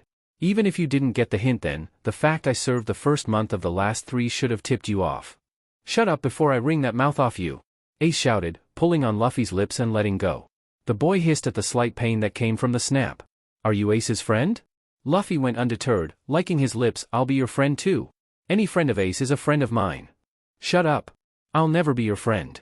I hate cheeky brats like you, Blondie said flatly before turning his head to Ace. See, this is why I told you, you should just live here in the gray terminal with me. All this mountain path training has finally backfired. And big. Fix this. He demanded. Ace hummed, putting a hand to his chin in thought. He knows about our fund, Sabo. We can't just let him go. Who knows who he might tell? No one, Luffy answered with a shake of his head. I don't know anyone outside of the bandits. And those guys SCK, so why would I ever say anything? It was obvious, wasn't it? Who to tell if there was no one to? Not that Luffy would have said anything had he known anyone worthy enough to behold such information. There was Gramps, but he was, yeah. Ace narrowed his eyes. I don't believe you. Let's just kill you and be done with it, Ace said, while Sabo nodded in agreement. No one will miss you when you're gone. Wrong. Gramps will miss me. He stuck his tongue out in defiance. Ace scoffed and rolled his eyes. Who? That a-hole Garp? He threw you to the bandits. He doesn't care about you. Anything he doesn't want to take responsibility for, he throws to Dayton. I should know. I don't care. You're wrong and stupid. Gramps will miss me and Makino and Shanks and Rayleigh and Gaban and Buggy, and you're just a big dada stinky head. That couldn't be it. Gramps gave him to the bandits for protection. As terrible as it was, Gramps did it because he cared about him. He always cared about him, as long as he could remember. He gave him away because he was taking responsibility. Luffy wouldn't hear anything different. Blondie, or rather, Sabo, unwittingly let out a sharp snort at the childish insult, which earned him a jab in the side with Ace's elbow. He rubbed the assaulted area before putting back on his previous mask of seriousness. You have a lot of mouth for someone who's about to die. Aren't you afraid? He raised a brow. I've never been afraid of dying. If I had been, then I would have stopped trying to make Ace my friend a long time ago. He's really scary and dangerous, you know. I like it. He found it in himself to grin. You're a few cards short of a full deck, aren't you? Sabo said matter-of-factly, deadpanned and with eyes half-lidded. So are you gonna kill me now? Luffy asked, the insult washing over him like water on a duck's back. You can't make big threats like that and not go through with it. That just makes you a coward whose words are filled with air. Although there were no guns involved, Shanks' words still resonated with Luffy, and could be applied to any situation. If you don't have the strength or will to bring what you say to reality, then you're better off not speaking at all. I've had it now. I'm gonna kill you for real. Ace shouted, repeatedly slamming his pipe all over Luffy's head. The rubber boy's head bounced and ricocheted with the force. He giggled with every slam. It was a little bit fun watching people's reactions when they couldn't hurt him in a conventional way. Why isn't this working? Ace grunted, as no real damage appeared anywhere on Luffy's skin. It was much easier to injure you while I was trying to throw you off my trail. Maybe I should just throw you back in there but tied up. Ace, stop, this obviously isn't working and you're starting to sound like a maniac. He's not worth losing your sanity over, Sabo sweated, wrapping his arms around the onyx-haired boy and pulling him back. Blunt force doesn't really work on me since I'm made of rubber. You'll have to use a knife or something sharp, Luffy cheerfully informed. What is wrong with you? You should be screaming and crying and begging for your life, Ace asked. Before Luffy could grace Ace with no doubt a witty response, the three heard the rustling of the trees and muffled voice speaking. The two older boys' facial expressions grew sharp and Luffy could tell that this was a bad news bear. He quieted down so as not to summon whomever was speaking and jeopardize their safety. Damn it, somebody's coming. Sabo hissed, looking between Luffy and the general area from which the voices were emanating. Let's get him untied for now and beat it before they find our treasure fund. Ace quickly unwrapped Luffy's limbs, only undoing a few knots before his body parts rapidly snapped back into place. The moment Luffy was free, he hit the bricks, busting it the hell out of there. Though, he had a plan. If he could be a distraction, then Ace and Sabo would be able to secure their fund and escape without anyone seeing. However, things didn't go to plan. He intended to have full control of the situation, remaining a distance, but one of the minions spotted him before he had a chance to do anything. In a single motion, the man swiped him up and handed him over to his much larger superior. He struggled and grunted in the grip of the pale, blue-haired, cross-eyed looking man. Let go of me, Luffy demanded. Who's this brat? The man asked, narrowing his already narrowed eyes. Help! Help! Luffy screamed, careful not to call out Ace's name. He still, at least, could make sure these JRKS weren't aware of Ace or Sabo's presence. The man shook him violently, yet Luffy still persisted, his voice taking on a vibrato quality. Shut it! The man pinched Luffy's lips closed and the boy shivered at the sight of that absolutely hellacious coke nail. Listen, I just want to clarify something. 2 brats took off with some money they stole from us. You wouldn't have happened to see them, have you? No, Luffy answered flatly, with a shake of his head. Now let me go. I have stuff to do, you know. Those fish aren't gonna catch themselves. Now Luffy was not a terrible liar, it was just that he tended to crack if he was stared at for too long. Which is exactly what this man decided to do. He narrowed his eyes even further, icy blue irises piercing into Luffy's soul. Sweat started to form on the 7-year-old's back. I don't believe you, he said. Too bad. I'm telling the truth. Luffy snapped as he writhed once more. Now let me go, your breath is gonna strip my skin off. He chomped down on the man's hand, digging hard enough to draw blood. Arg! The man let out a groan then hissed. That was a mistake, you little sheet. Fine. If you won't tell us the truth, it looks like we'll just have to beat it out of you. Quit it already, you pale, narrow-eyed freak. Luffy shouted for the umpteenth time, teeth grit at the retaliatory knock to his head. By the rusty clock hanging lopsided from the greasy, cracked, shed wall, Luffy had determined that the blue-haired man had been futilely whacking him with that dumb, oversized hammer for about an hour. Normally, under different circumstances, Luffy would have applauded such continuous persistence. This was more akin to blatant stubbornness, something that Luffy found himself increasingly annoyed by. The irony of which was completely lost on him. Wham! Although the pressure of having his brain squished down into his jaw had become familiar, it didn't mean this interrogation was any less tiring. Especially after stating multiple times he couldn't relinquish the information they desperately wanted from him. Are you brain dead or something?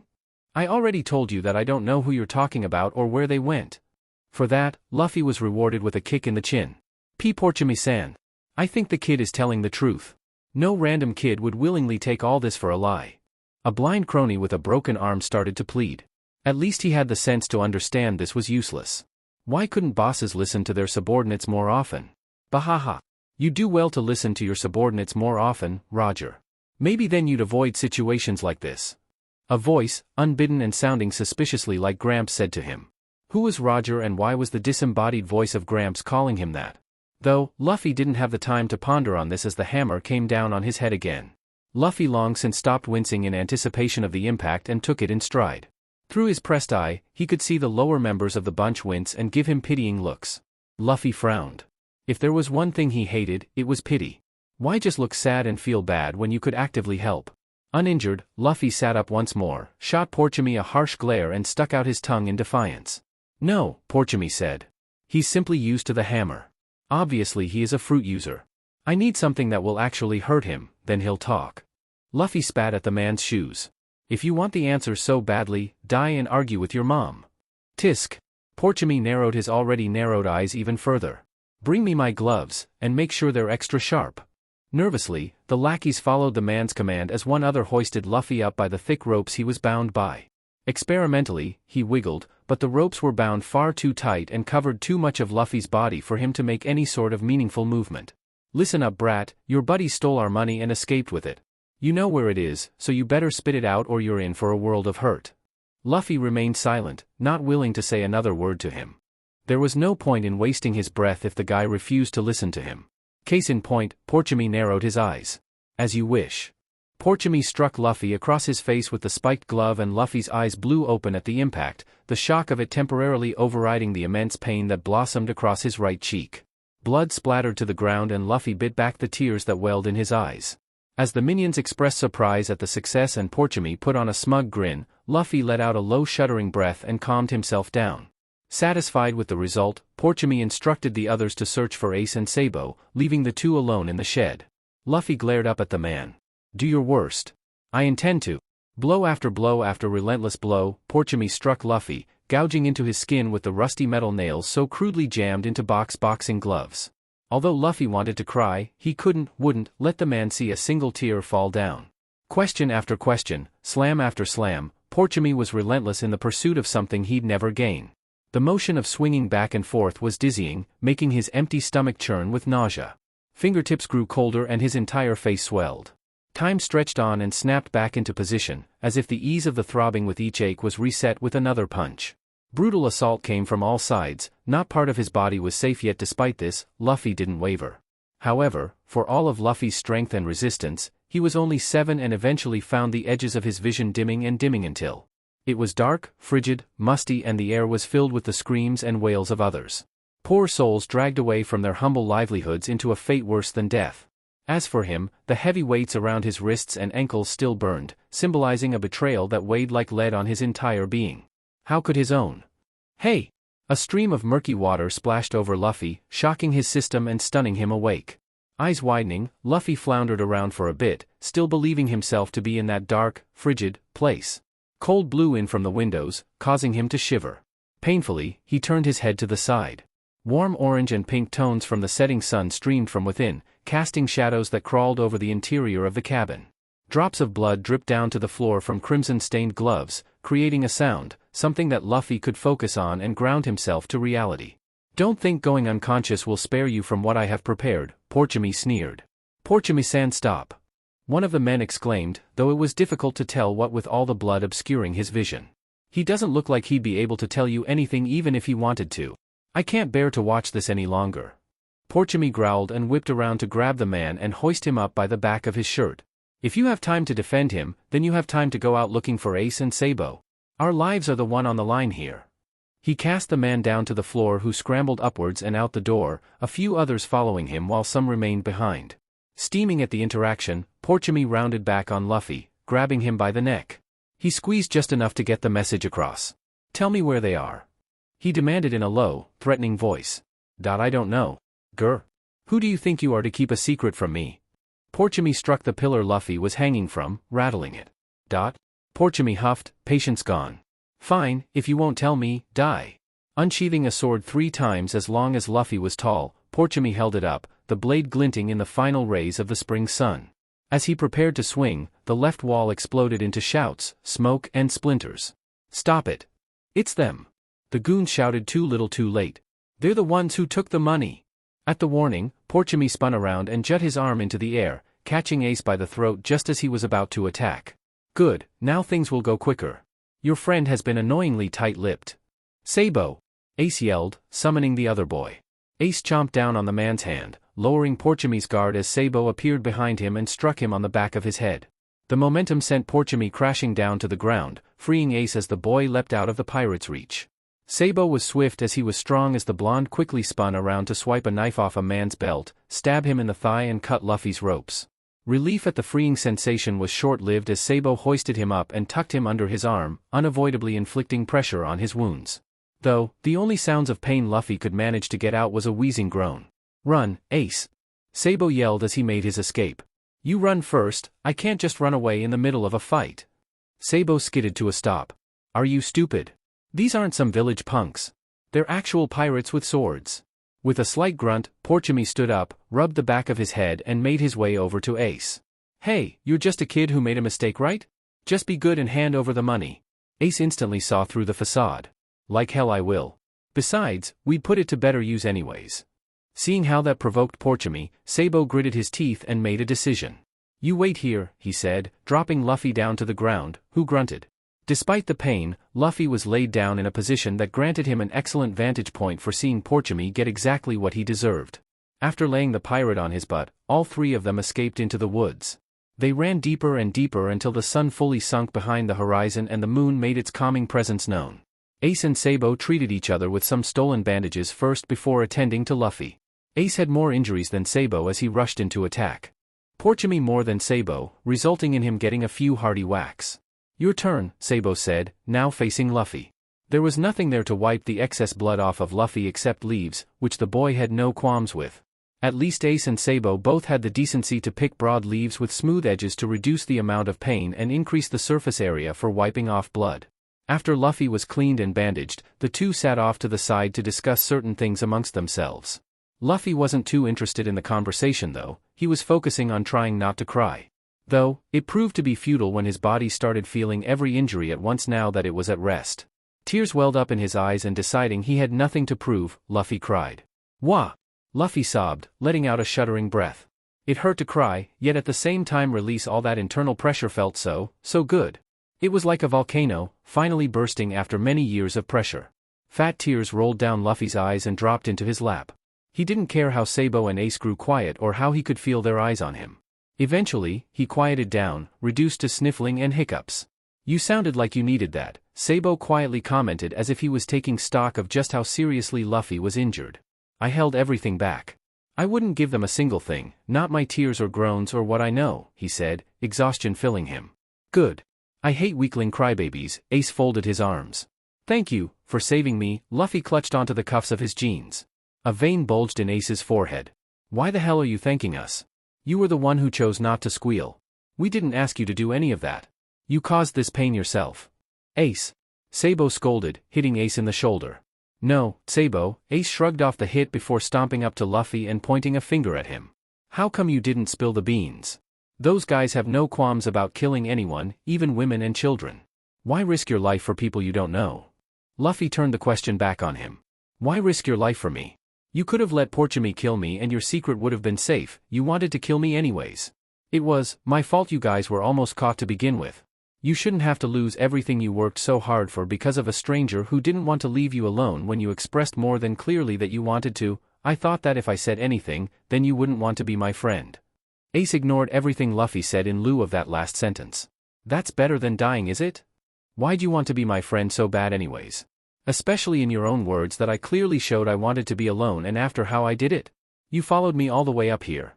Aren't there other people more worthy of your time than someone like me? There isn't anyone else." Luffy bellowed, shocking Ace. "I can't go back to Fusha. And I hate the bandits. If I didn't follow you, I'd be all alone and I'd rather go back what I went through 1,000 more times before being left alone because loneliness is the most brutal form of torture." It was quiet in the forest, nothing but Luffy's ragged breath and the buzzing of insects. "What about your parents?" Ace carefully asked. "Don't got any. There's only Gramps and he's away most of the time." So it's suffering to not be with me? You need me to be here?" Luffy nodded once. "Do you want me to live?" Luffy looked appalled at the question, something Ace took notice of. "Of course. That's a stupid question." "I see," Ace said, looking as if he was remembering something. The boy sighed and folded his arms. "I hate crying spoiled brats, but you don't seem to be much of one. Not with your, never mind. And crying after being tortured it's only tolerable for a little while, then it gets annoying.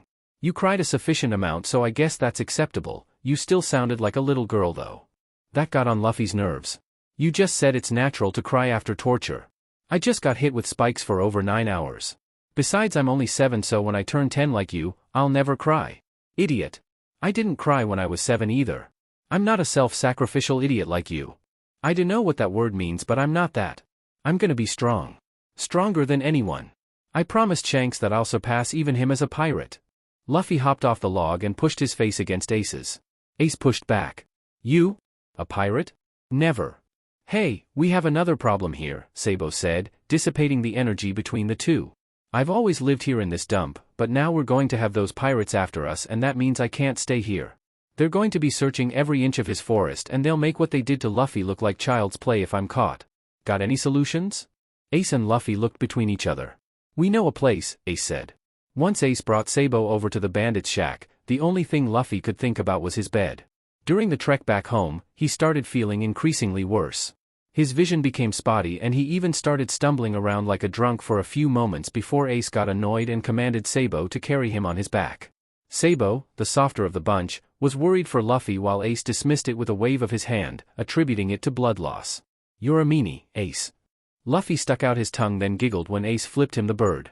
Luffy slipped off Sabo's back once they arrived at the shack, pushing his way past Dayton, who shrieked at the introduction of a new kid and sauntered up the steps and flopped onto his thin mattress.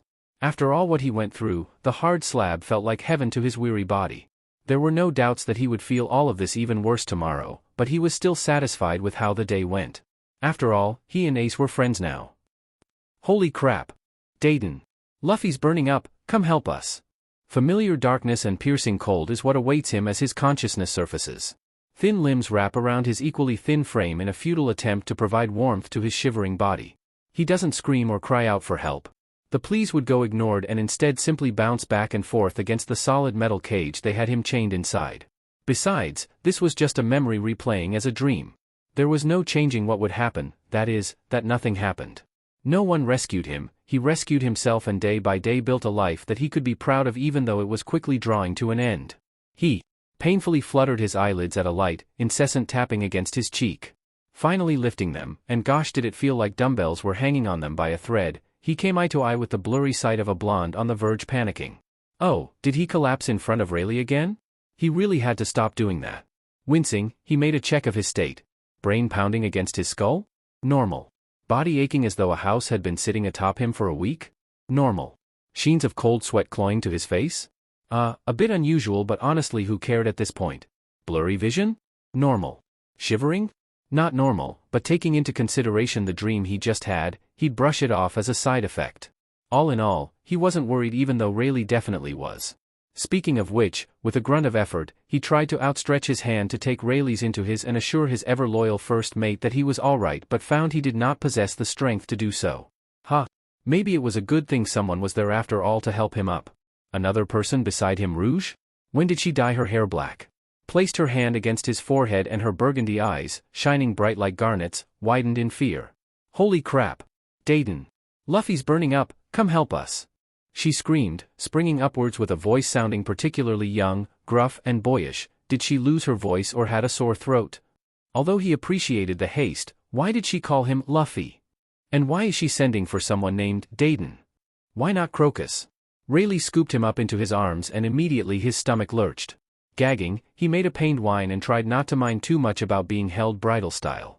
There was an uncomfortable pinch in his side, most likely from his failing kidneys, and no matter the way Rayleigh held him, it would hurt. Still, Rayleigh adjusted and tried not to jostle him too much. He thought Rayleigh was better off standing him on his feet. A part of him said it was a good thing Rayleigh was holding him, because he may not have had the power to hold himself up otherwise. Dayton! Rouge screamed. Dayton! At the piercing noise of his wife's hoarse voice, a sharp burst of pain racked his skull and he buried his head into the crook of Rayleigh's arms, prompting the blonde to snap at Rouge. Don't shout, dumbass. You're making him worse. He wanted to tell Rayleigh not to call his wife a dumbass, only her crew was allowed to that, but he could tell that Rayleigh didn't mean it and was just worried. She took the insult in stride, opting not to strike him and released the angered look on her face. Sorry, she said to Rayleigh, looking apologetic, then looking down at him said, sorry. He supposed both were on edge, having never seen him this bad before. Well, he had felt worse multiple times before and managed through the pain. It was probably the only reason why he remained as mentally coherent as he was. And with this coherence, it was then that he looked about and realized that he did not recognize where they were. He knew the layouts of both the Oro Jackson and Amaryllis enough to know that even with his vision as obscured as it was, this was not either of those places. Collapsing was one thing, but doing so outside the walls of his home was another. Instantly, a fear that he hadn't felt in a long time gripped his heart. There was a certain vulnerability that fell upon the heads of crew members with a weak captain. He couldn't let anybody see him like this, not his rivals and not the Marines. Quickly he tried to get a sense of his surroundings. A wooden roof enforced with wooden beams greeted his visage. The room was sparsely furnished, with one chest of drawers, a stand-up mirror leaning against the wall beside it and 3 futons covered with thin white sheets. No, definitely not either of the ships, and he didn't remember checking into an inn or visiting a friend's house at all. Tiny hands, tiny? Were they affected by a shrinking devil fruit or something? Found Rayleigh's chest and gripped tightly on his clothing. Where's th place? He panted, huffing out words through heavy breaths and resisting the urge to cough violently. Who's Dayton? It was a bit difficult to tell which emotions shifted across Rayleigh's small, youthful face, but he eventually settled into something akin to forced calm. She's the bandit who cares for you, remember? Don't worry, you're safe. Safe? Did the fear in his heart show on his face? He couldn't tell. He had more control over his mind than this body, which felt so detached from himself, like executing any order was a Herculean task for his body. HNNGH, Rayleigh would never allow him to be in danger, especially not in a state like this, so he put his trust in Rayleigh. Gosh, he was so tired. Gonna rest for a bit, he mumbled, eyes fluttering closed. If Rayleigh said he was safe and trusted this Dayton, then he would too. Just one last thing. Don't tell the brats. He managed to bite out, eyes wide. Buggy and Shanks, they must never see him like this. If there wasn't anything else he was able to say, he wanted to use his limited energy to say that. They'll be scared, and with that, he passed out. Sabo looked down at Luffy with intense worry. From the medical Textbooks his shitty father forced him to read. Mental confusion was a sign that something was really, really wrong.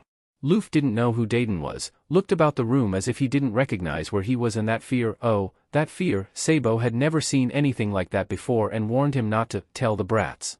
Who were they? What did that mean? Did Luffy believe that he and Ace would be scared at the thought of seeing him like this? Why? Luffy didn't know him. His sacrifice was for Ace, not for Sabo. Lightly, shaking his head, Sabo put those thoughts out of his mind for now.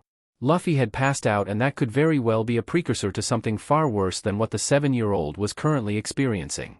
Standing up from his knees with Luffy in arms, Sabo left the room and headed downstairs to find Ace jumping on top of Dayton's stomach in an attempt to get the woman to wake up. DMN!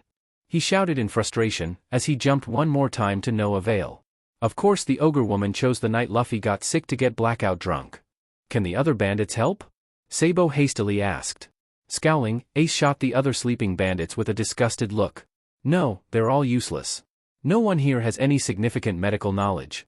We need to go elsewhere, Edgetown or Fuchsia. Not Edgetown, Sabo instantly denied. We'd have to go through the gray terminal to get there. That place is too rough for Luffy, plus Blue Jam and his cronies are still lurking about there. Not to mention Fuchsia's too far. We need to get him help now. Never mind the fact that neither of them had ever been to Fuchsia before. It was unfamiliar territory, and uncertainty was the last thing they needed in such a critical situation. Well, what do you suggest we do? Give up and let Luffy die? We have to try and get help no matter where we can find it. That's the least I can do for putting him through hell for a quarter of a year when all he wanted was to be my friend. Even I didn't give you half as much shit as I did him. His teeth were gritted, fist clenched, and eyes focused pointedly downwards. Ah. So that's what this was about. Stupid Ace. Deciding to deal with that later, Sabo sighed. Let's see if we can make a stretcher and carry him to Fuchsia. Are you stupid? A stretcher? Are you trying to put Luffy in even more pain? Pain? What the hell are you? Oh.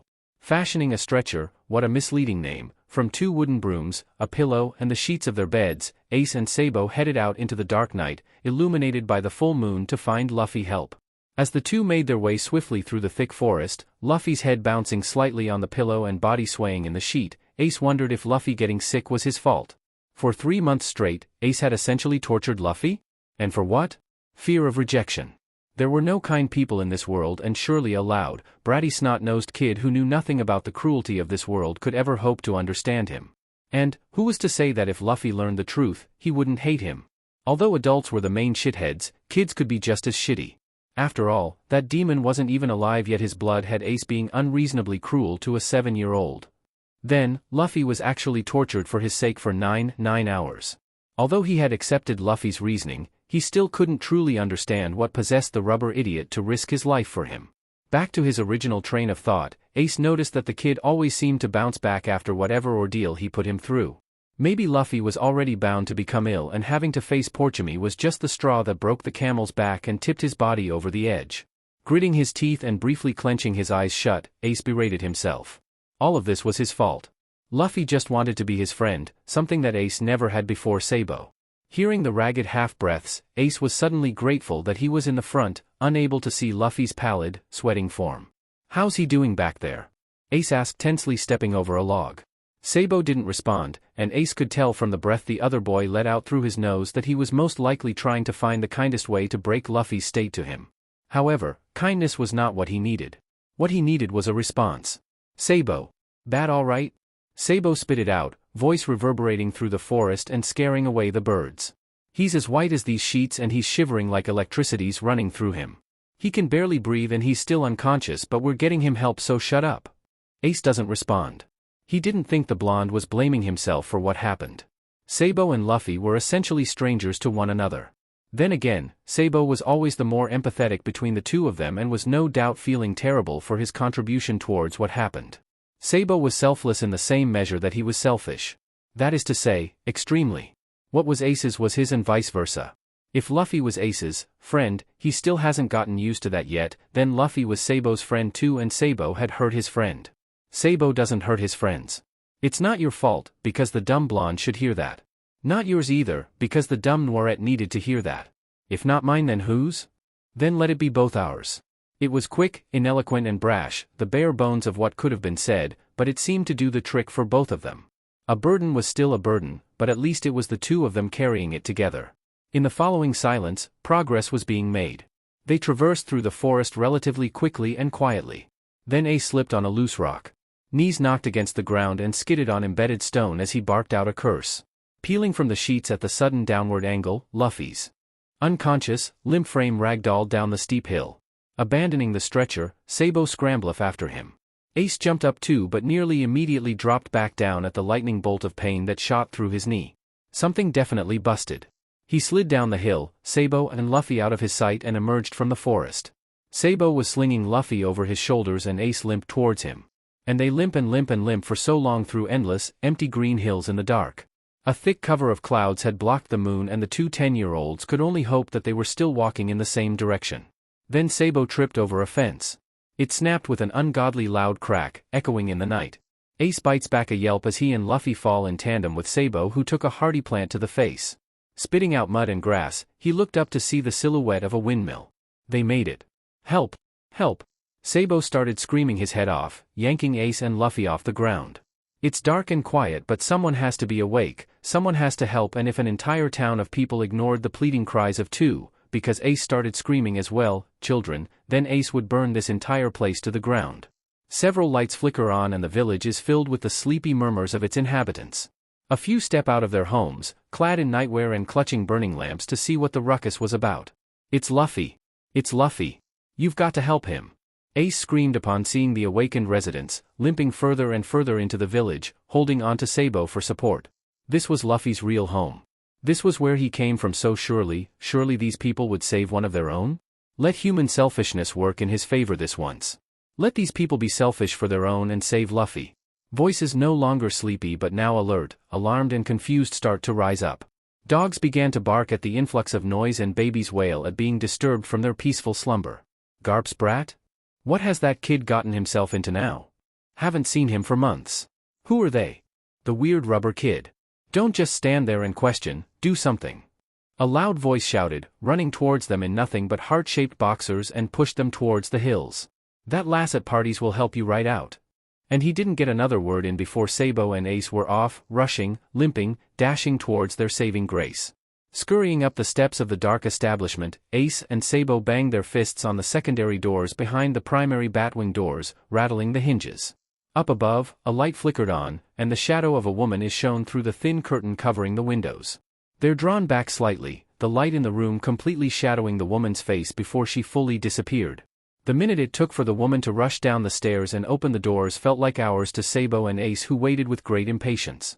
Finally, the doors unlock and the cutest girl Ace had ever seen opened the door and quickly ushered them inside, locking them behind her.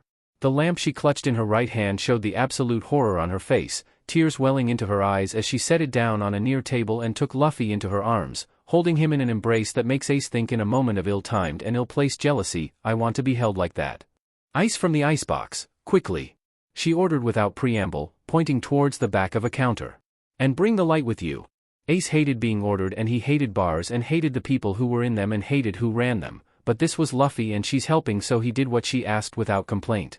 Sabo unlatched the cabinet and then grabbed as many bags as he could, while Ace gripped as many bags as he could in between the fingers of one hand and held the lamp in the next hand.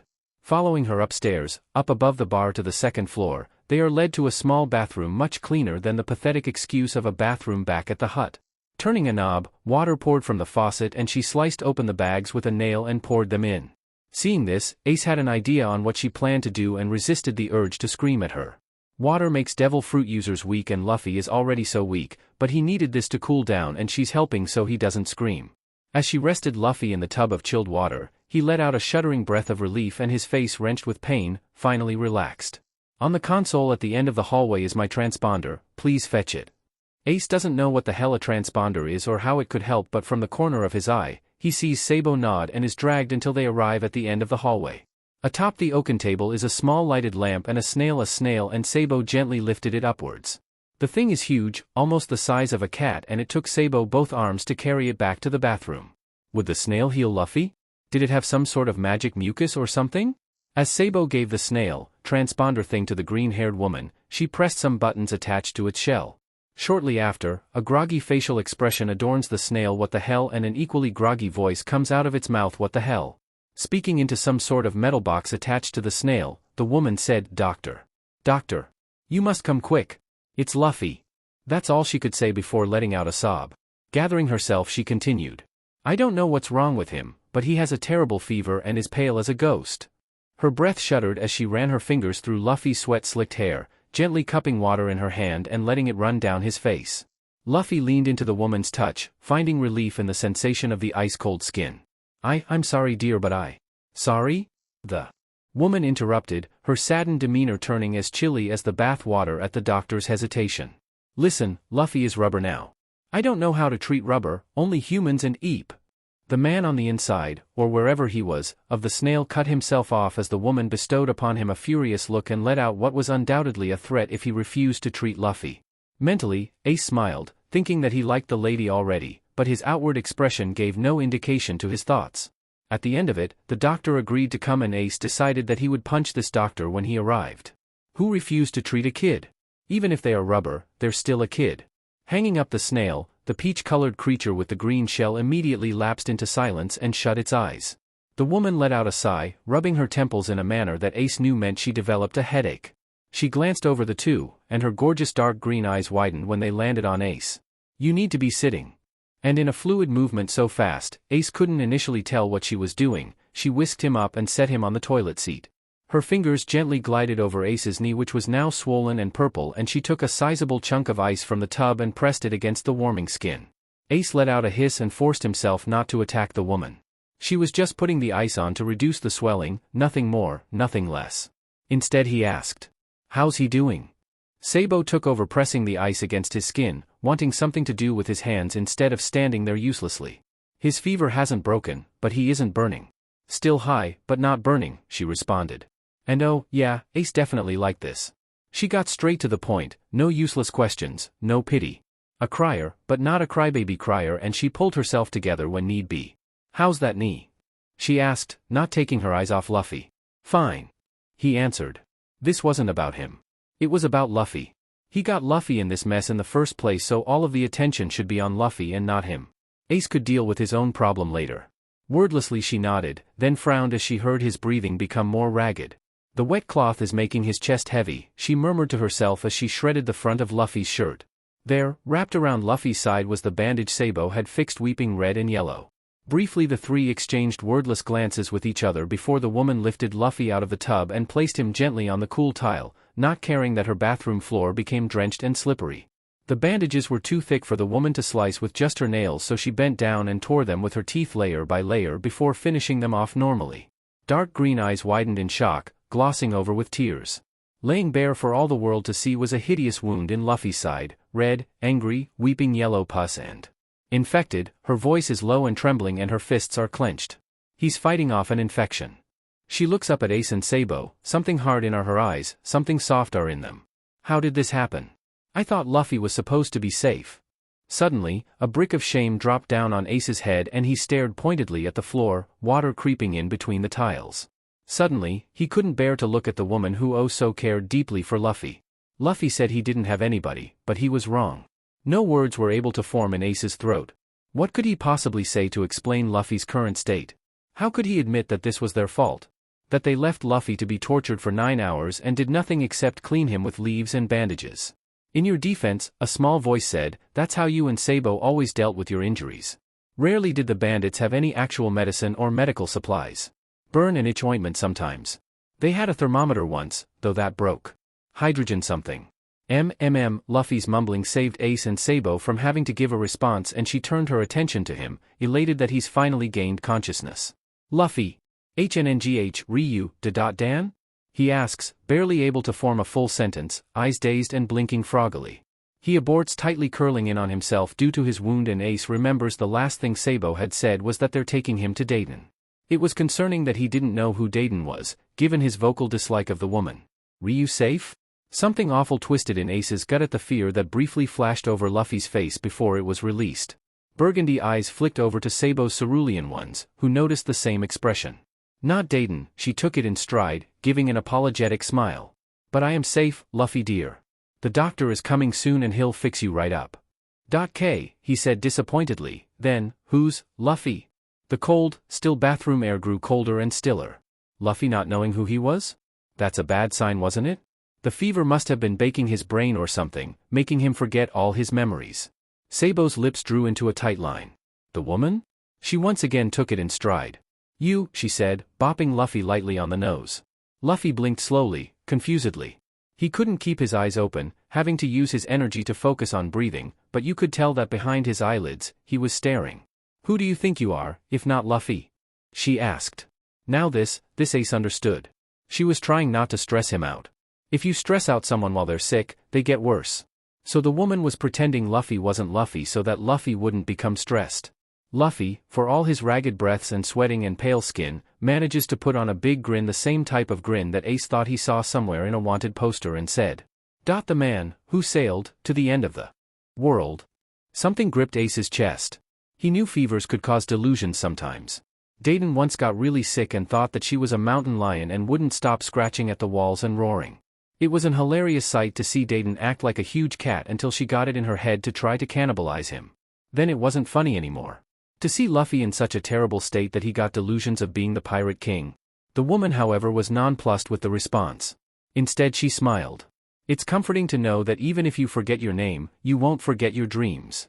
That makes it a smidgen better then, Ace thought, that it wasn't a full-blown delusion but rather Luffy acting as though he'd already accomplished his goals. Finding the One Piece and becoming the next pirate was the dream for the majority of pirates who set out to sea. It wasn't surprising Luffy held this goal, as Ace remembered the rubber idiot claiming he wanted to become a pirate as well.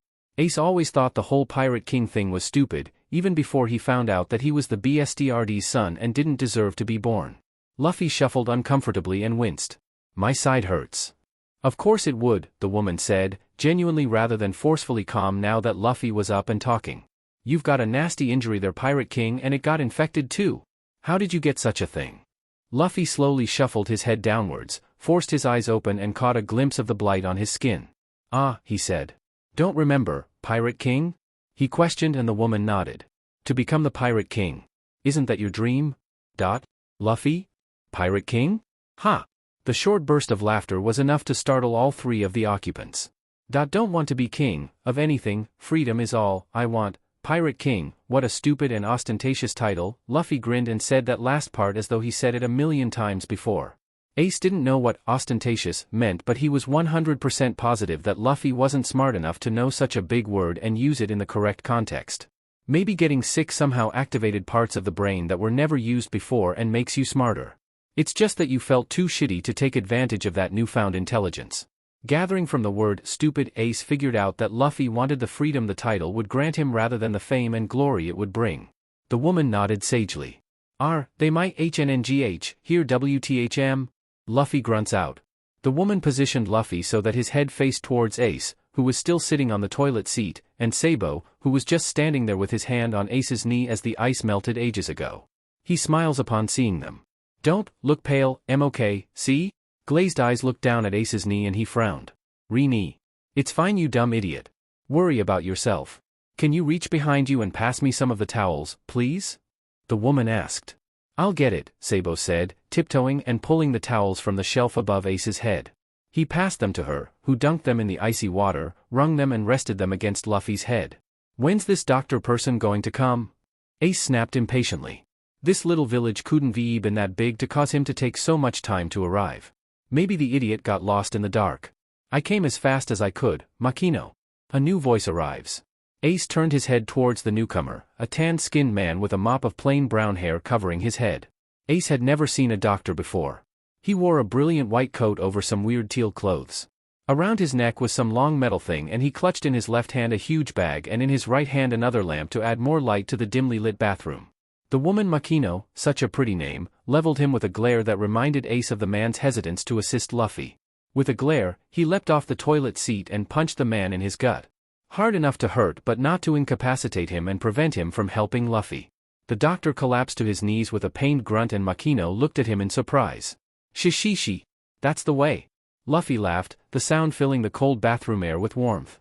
Recovering from the punch, the doctor got down on his knees. It's too crowded in here, I need those two to leave. Before Ace, Sabo or Makino could protest, Luffy does. No. He snapped, frowning then panting at the expenditure of energy. They stay, SCK it up. Plus, he needs treatment too. Makino piped up, a hand directing the doctor towards Ace's knee. Ace scowled. I don't need. Yes you do. Makino said firmly and still, so quickly that Ace couldn't protest, set him again on the toilet seat so he wouldn't stand. Then she whipped her head toward the doctor. Hurry up, take a look at Luffy. With plain brown eyes, the doctor scrutinized the wound. Where did you even get this from? Luffy shrugged and Makino shook her head, so the doctor turned toward Ace and Sabo. Ace froze upon having the attention upon him, not because of the doctor but more so having to admit what. He fell in the river earlier today, Sabo said, face blank as the lie slipped easily off his tongue. Bacteria in the water must have entered his body through the skin when he got a cut on the stones. Ace didn't know what bacteria was, but it must have been the correct word as the doctor nodded in agreement. I suspected as much. I'll need to cut the dead skin, drain the wound and redress it. I'm also prescribing an antibiotic cocktail to kill the fever and any bacteria. I thought you said you didn't know how to treat rubber, yet you're listing a treatment so easily, Ace accused with narrowed eyes. I don't, the doctor countered. I'm doing this in the hopes that his body still works the same way as a human's. If it doesn't then I don't know how to help. Devil fruit users aren't common in the East. East? Luffy suddenly exclaimed, causing the doctor to jolt. I don't remember sailing back to the East, or eating a devil fruit. Is that why we're all small? Did ISH shrink us somehow? Luffy started coughing violently and Makino put a hand against his chest and started massaging it. The doctor raised an eyebrow and Sabo filled in. He's having delusions of being the Pirate King and has fever-induced memory loss. Right, the doctor said, sighing and pulling out a needle. I'm going to administer some general anesthetic. What will that do? Ace asked. Stop him from feeling pain while I cut the dead skin off, the doctor responded before administering it, with Luffy flinching away from the needle before Makino held him still. Luffy's eyes started to flutter and then they closed. Sliding on some rubber gloves, the doctor pulled out a knife, scalpel, a knife. Carefully, the doctor sliced away the black skin as though it was rotten ham. I've never seen an infection progress this quickly. There was a brief moment of silence as the doctor worked on the sleeping Luffy. I'm surprised it isn't stretching, the doctor said as he sliced off another piece. Shivers ran up and down Ace's spine but he showed no outward facial expression. Since it's dead, it may not be affected by the devil fruit, Sabo surmised before his blue eyes widened in remembrance. Do you have a shot for rust? I think there was rusty metal in the water too that he got cut on. He was sure that there were rusty nails in the gloves that were used to torture Luffy. Shot for rust? The doctor didn't look up from his task. You mean tetanus? I do. Though, it doesn't look like a tetanus infection, otherwise he'd be having painful muscle spasms and a locked jaw, but I will still deliver one just in case. After slicing away all the black skin until there was nothing but pink, he used it to cut into some sort of yellow blister that Ace refused to shudder at. The doctor took a cotton ball and absorbed the disgusting yellow fluid into it, placing it in the same bag labeled biohazard, whatever that meant, with the dead skin. Taking out a bottle with an extended nozzle, the doctor squirted some water to finish cleaning it. He administered some sort of cream on the wound and dressed it in clean bandages. I will come to you tomorrow at noon for his medication and the tetanus shot. All I have on me at the moment are some mild fever reducers. He handed Makino an orange bottle with pills in it. Give those to him as soon as he awakens. And his knee? Makino asked, eyes flicking towards Ace. Tomorrow as well, the doctor supplied. I would have had to prepare the materials for the cast long beforehand. He turned his attention towards Ace. Just don't jostle your knee or stand up on it too much, and sleep with a pillow under it until. Yeah, old man, I get the idea, Ace cut the man off with the wave of his hand. I'm not that old, he muttered as Makino giggled, cutely might Ace add. Thank you, doctor. Is there anything else we need to do or no? She asked. The man nodded, kneeling up from off the ground and straightening his crumpled coat. Luffy will have to stay in Fusha for the next week or so I can closely monitor his condition. Going up to MT Kalubo isn't feasible. Makino nodded. Good night then, doctor. Good night, the doctor responded before taking his leave. Once the man was gone, Makino let out an exhausted breath and leaned against the back of the tub, pressing the palms of her hands into her eyes. She scrubbed at them for a moment before taking a towel and drying Luffy off to the best of her ability. Then, she shuffled upwards and took Luffy into her arms. Where are you carrying him? Ace asked. To bed, she answered. I'll need to give him a change of clothes first. I can't have him battling pneumonia on top of an infection. Are you his mom? Is this his house? Ace asked, frowning. Because if this woman was his mom and she just let him come into the mountains to be mistreated by the bandits. Makino shook her head. I'm much too young to be his mother. From what I gathered from Garp, she passed away when he was born. I only took care of him for a short while, when his grandfather left up until he left. Her eyes looked saddened. And his father? Makino shook her head again. I'm afraid I can't answer that. I don't know anything about the man at all. Garp doesn't talk about him. Personally, I think he's dead. Garp always gets quiet about dead people. Ace could believe that. The old man was always tight-lipped when it came to questions about his mother. Even before he found out the weight of his heritage, Garp would evade answering questions about his father. So he's like me in a sense then, he muttered under his breath. What was that? Makino asked. Nothing. Makino hummed, then gave a soft smile. How about you two boys stay with me for the night? It's awfully late and I don't want you two scurrying about in the middle of the forest. Especially not with that bad knee. Who knows what dangerous animals could be out there? Really? Are you sure you're fine taking in two strangers? Sabo asked, wary. You're Luffy's friends, aren't you? She asked, and something clenched in the bottom of Ace and Sabo's stomachs. He's a surprisingly good judge of character, so if he wanted you to stay, then I don't mind you two staying as well. Ace began to respond before he yawned wide. He felt the tips of his ears heat up in embarrassment, but Makino only smiled at him. Come, she pointed her head out the door. Leaning on Sabo, who held the light, the two were directed to a room. In it was a full-sized bed along with a nightstand and chest of drawers.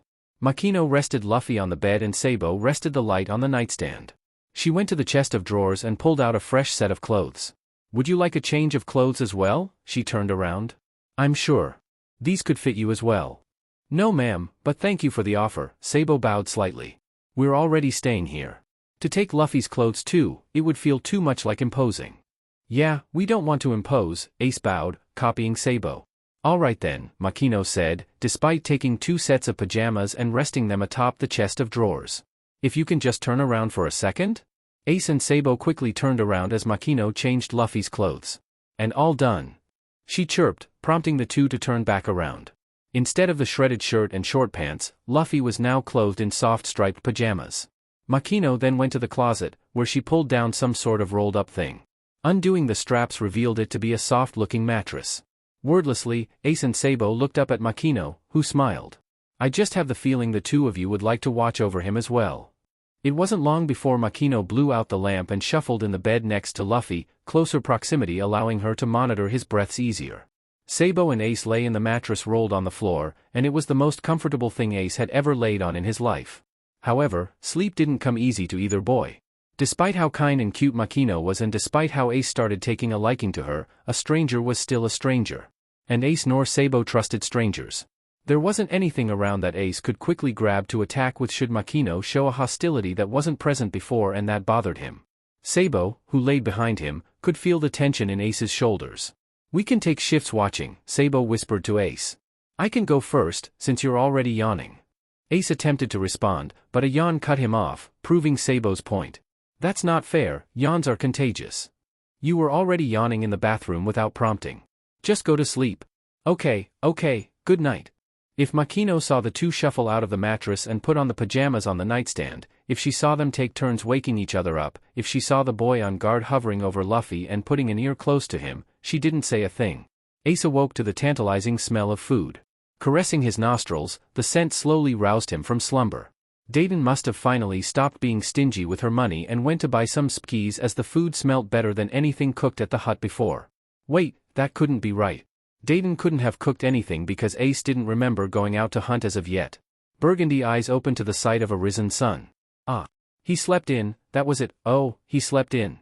Normally Ace woke up before dawn, right before the beasts of the forests gathered their senses and became troublesome, much like in the afternoon. Jolting, Ace attempted to scramble from under the soft covers before a searing pain in his knee reminded him of the events from last night. Luffy burning up. Ace breaking his knee. Staying with Makino. He thumbed the soft material of the pajama shirt and looked over at Sabo, sleeping peacefully beside him.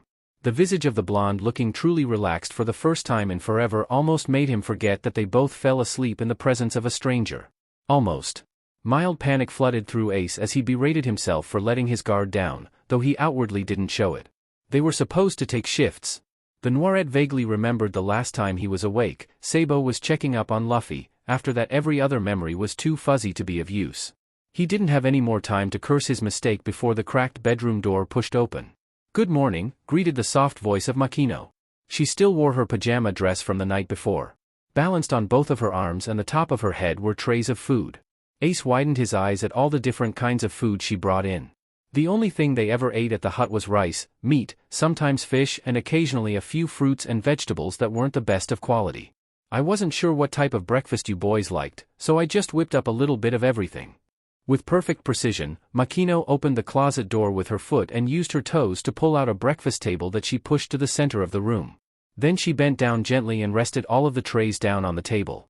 Ace was able to get a perfect unobstructed view of everything and saw on one tray there was eggs, bacon, sausages and pancakes and syrup, while on another tray was rice, some weird rice soup-looking thing, umeboshi, and grilled salmon. On the third tray was a small pitcher of orange juice, a small pitcher of milk and a teapot, all with the accompanying drinkware.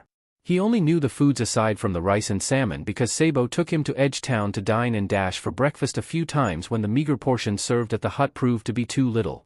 Even now the food didn't look to be a satisfying amount, but it was far more offered to him, a stranger, than Dayton offered to him, someone who she raised from a baby.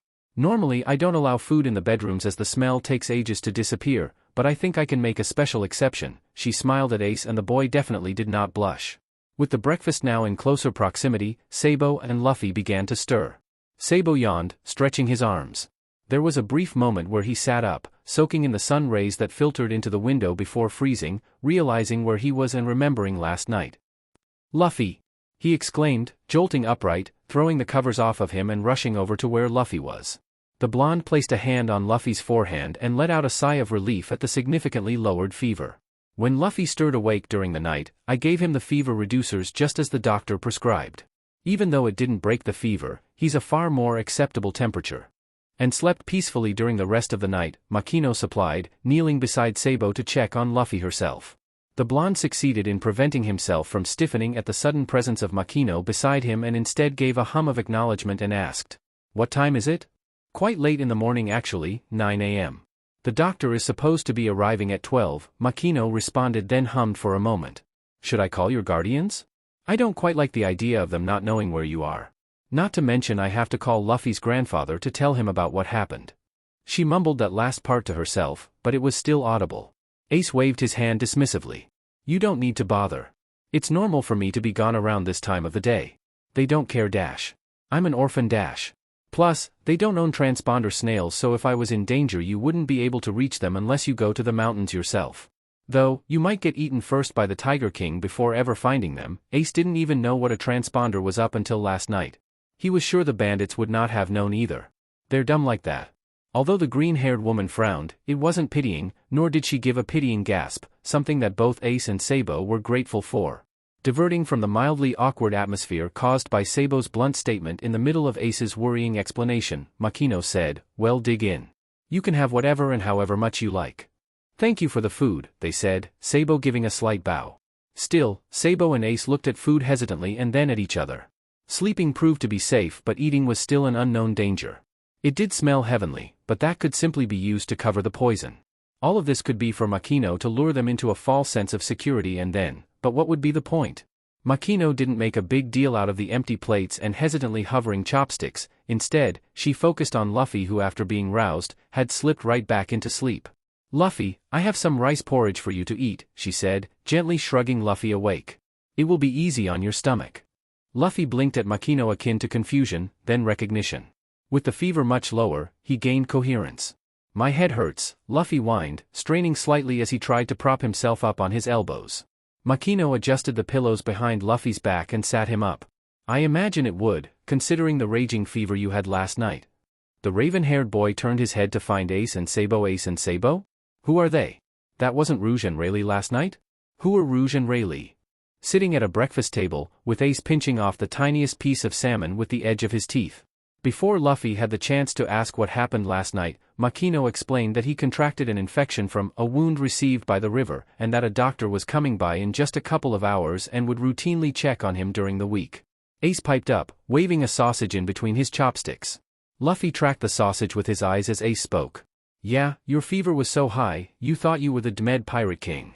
Luffy laughed, even though his side hurt when he did so. "Was he not?" Not yet, but I will be. No, I'm sure I went to Laugh Tale already.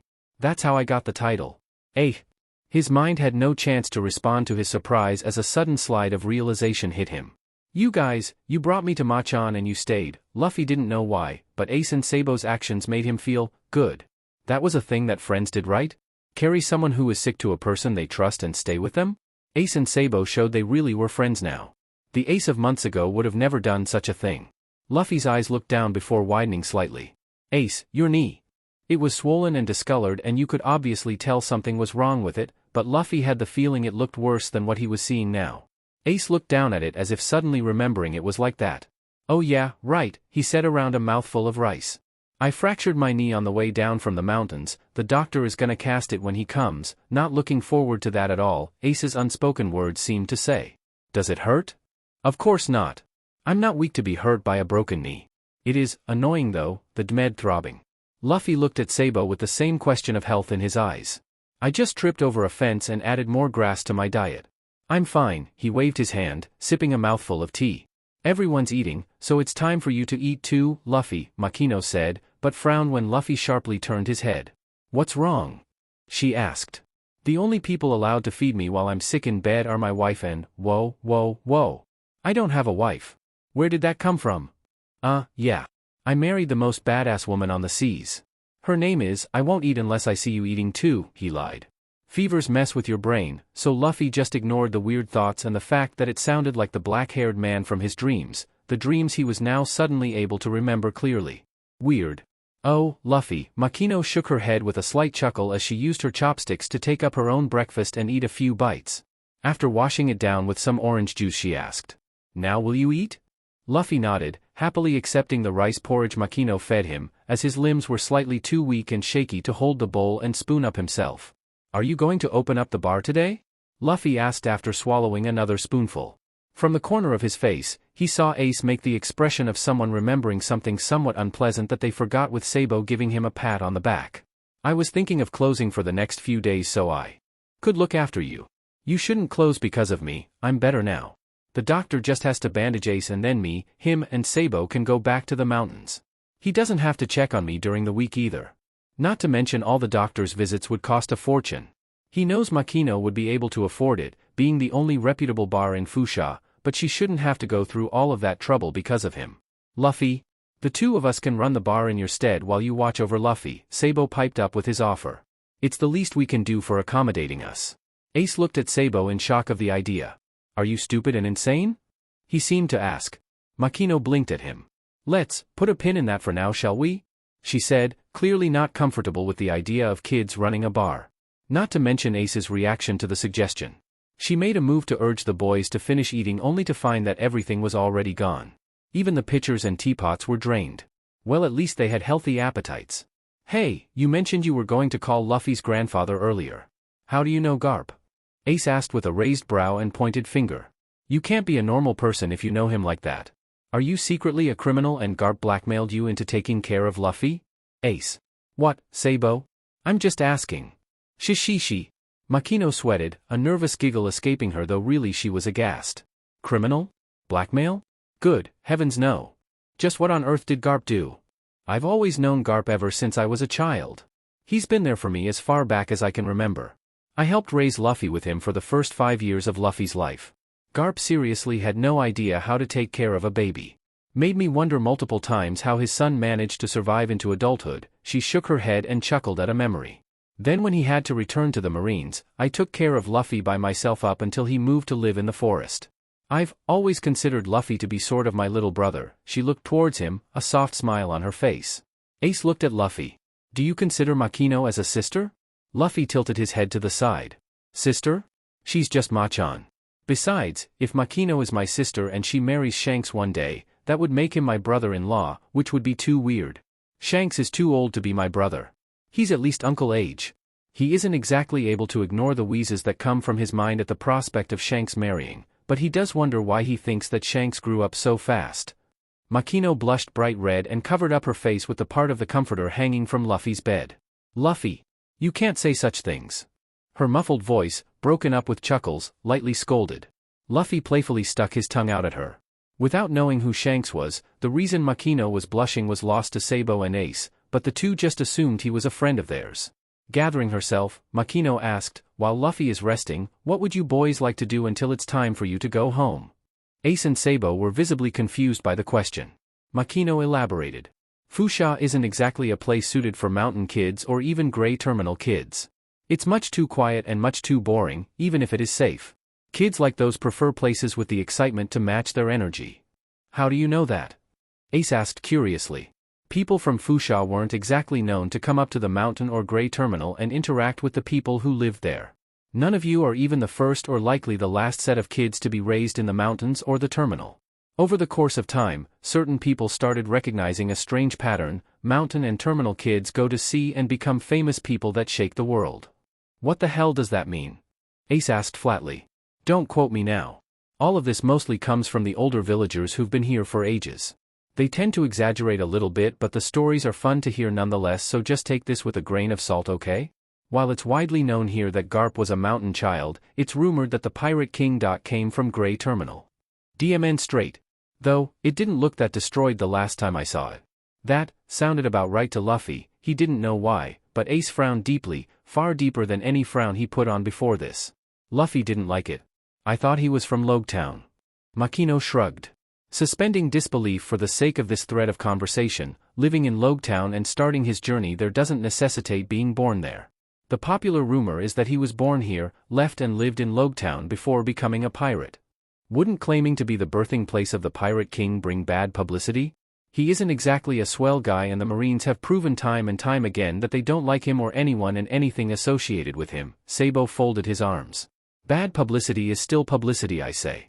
Lord knows Fusha needs the economic boost Logtown got. Minus the crime. What do you think of him? The Pirate King?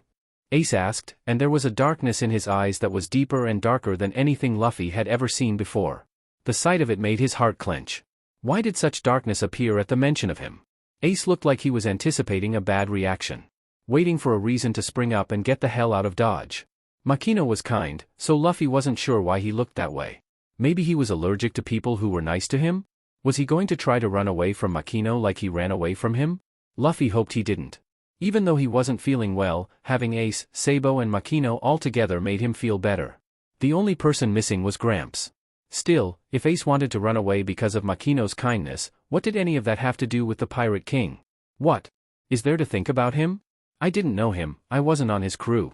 Clearly that wasn't the reaction Ace was expecting, judging by the pure shock on his face that he tried and failed to hide. Do you hate him? He asked a more specific question. Why should I? As I said, I didn't know him. He never did anything to me or the people I care about, so I don't hold bitterness in my heart against him. Of course, my heart goes out to all those he hurt while he was alive and even those who are still affected after his death, but once again, I do not hate him. Hate is such a strong, powerful emotion that I believe it deserves only to be held by the ones deeply wronged. It's too personal for someone like me to hold. Ace shot up from the ground, face briefly squishing in pain before he wrenched it back into a more angered expression. But he's a demon and a monster. Someone that didn't deserve to be born. Makino was silent for a moment, taking in Ace's outburst and thinking of what to say next. Do you hate any of the criminals in Impel Down, Ace? No, why should I? He scoffed with a roll of his burgundy eyes. I don't know M, so I don't care about M. Those evil BSTRDS are rotting in hell where they deserve. They won't hurt anyone ever again. Then the way you feel about the people in Impel Down is the same way I feel about the Pirate King. Ace grumbled several things under his breath that no one in the room was sure of what he said, but he smoothed out his angered face into a stone-cold mask. What if the Pirate King ever had a child? Should the child of the Pirate King be born? Why wouldn't his child deserve to be born? Sins of the father should never be passed on to the children. If punishment by death was truly the acceptable case, then there would be not a single soul alive on this planet to this day. If this child were real, what would you say to them? Makino hummed and smiled as she gathered all the empty plates onto the trays and maneuvered them on her head and arms as she did when entering the room. I would say to them, I hope they're able to find happiness and freedom in such a cruel world. That they wouldn't let their heritage weigh them down. That they find people who love and care about them regardless of whose child they are. Before Ace could respond, she left. The strangely quiet voice in Luffy's mind reflected the quiet of the bedroom. Within him swelled multiple emotions that Luffy didn't know why he was feeling: sorrow, anger, heartbreak. Ace wasn't subtle. Hearing him question if he deserved to be born wrenched Luffy's heart in a way he didn't know was possible. He knew he cared about Ace a lot. He was now his friend after all, but this intensity of emotion felt more like something a parent would feel for their hurting child. I should have known that sending him away from the crew wouldn't fully protect him. She's not dumb, Luffy said, ignoring the thought and causing Ace to whip his head towards him. Throwing off the covers, he slowly slipped out of the bed, holding onto the mattress for strength before relying on his own to walk to Ace, who now had to lean on Sabo to take pressure off of his knee. You weren't subtle at all. Even someone like me could understand what you're getting at. You just revealed yourself as the son of the Pirate King to me, Machan and Sabo if he didn't already know. I am so glad that he survived, but how can I be happy knowing that he isn't living? How can I be happy knowing that he's feeling what I felt once upon a time? Is that why you asked if it was good that you were around? Because people thought you shouldn't be? People who don't know a DMN thing about you. Luffy clenched his fists. I thought you were supposed to be the smart one. How could you let strangers determine if it's good for you to be around or not? The only one who should decide that is you. Not anybody else. Shut the hell up! Ace shouted angrily in response. He didn't know what it was like. What it was like to have to test the people around you to make sure they wouldn't kill you for something out of your control. All of them would kill him. He wasn't safe anywhere. That's easy for you to say since you actually have someone who loves you in your life. I thought you said you were alone. Makino is right there. It's obvious she loves you. I said that because I thought I was permanently banned from Fusha. That would mean she wouldn't count anymore, right? Because I'd never get to see her again, which means, true to what I said, that I'd be lonely. He huffed, exhaustion already trying to lay claim to him. But, he calmed down, heart beating rapidly in his chest and a smile made its way on his face. We can still see her. We'll come here and she can come to us. She'd count again. I'd have her, and you and Sabo could have Makino too. I don't like sharing, but I'll share her with you. Then none of us would be lonely. All of us would have someone who loves us because then we'd all have Makino. Luffy, Sabo trailed off, whatever words he had dying on his tongue. You do that? Share Makino with us? Ace asked. Hope wasn't in his eyes, but the darkness subsided just a little. What if she doesn't love me or Sabo? You can't make people love you.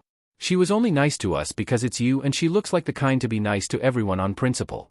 We're not special. I would not have shared if I thought she'd never love you. What would be the point of sharing then? Luffy said in that casually convincing manner of his. Ace's eyes widened just a fraction and in them, Luffy saw himself that maybe, just maybe, Ace was willing to give this a chance. The white plaster cast, covered in an orange cloth as flaming as Ace's personality, itched and the freckled boy hated every single second of it. He even resorted to bending open a metal hanger and lodging it through the cast to scratch at the concealed skin. Luffy tried not to giggle at the disgruntled expression on the freckled boy's face. He failed. Shut up, he shot Luffy a scowl, then grumbled as he knocked lightly against the plaster. How long do I have to keep this stupid thing on? For a normal person, it would be about 4 to 6 weeks, but considering your monstrous healing rate, I'd peg it as 2 to 3, Sabo commented, smoothing out the more commoner clothes Makino had given him.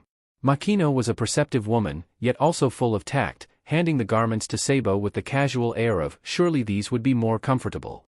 By no fault of his own, Sabo was good at hearing the weight behind words, at hearing double meanings.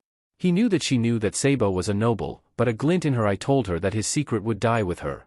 Just like Ace's. It was nice to actually have an adult in your corner.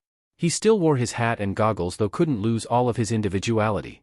I want it off, Ace said, though it was more of a complaint for the sake of it rather than a genuine one at this point.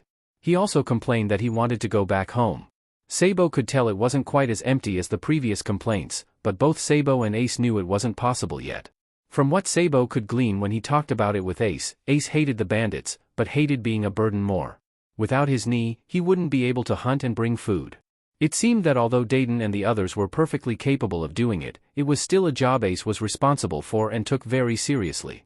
Luffy is a weak crybaby that would get himself killed in less than a minute and you're not under any obligation to help since you're technically not under her care. It's a little bit frustrating to say the least. Sabo nudged Ace gently with his shoulder.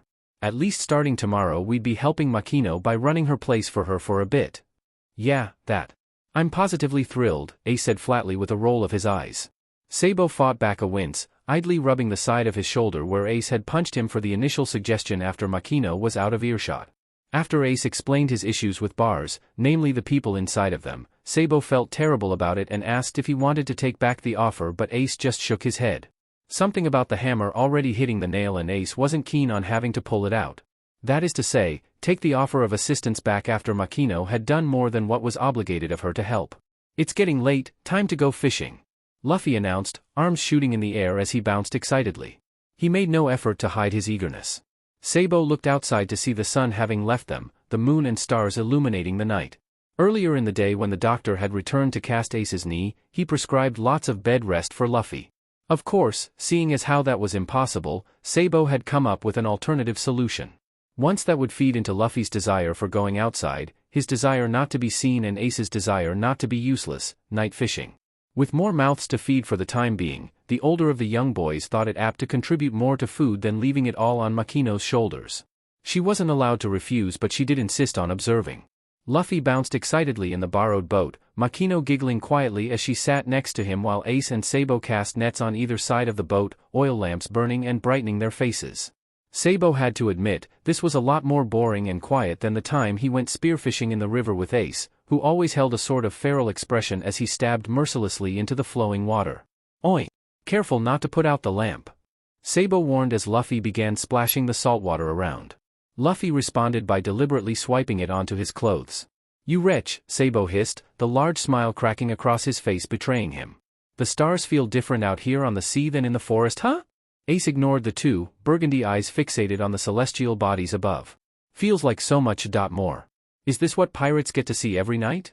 It's a sight I never get tired of seeing. Wish I could have seen it more before I had to leave," Luffy responded. "Leave Fuchsia?" Makino asked innocently. From the corner of his eye, Sabo saw Luffy stiffen as though he said something he maybe shouldn't have. "Yeah. Fuchsia," Sabo let it go with a shrug. Luffy already established he was weird, no use trying to figure anything about him out. Suddenly, the boat leaned heavily to the left, a sign that the fish were tangled in the nets on Sabo's side. Luffy jumped up to assist, tossing off the blanket Makino threw around his shoulders while Ace spun around to support from behind. With a few good tugs, about 10 fish as big as their heads flopped into the boat, with Luffy taking the fish's place.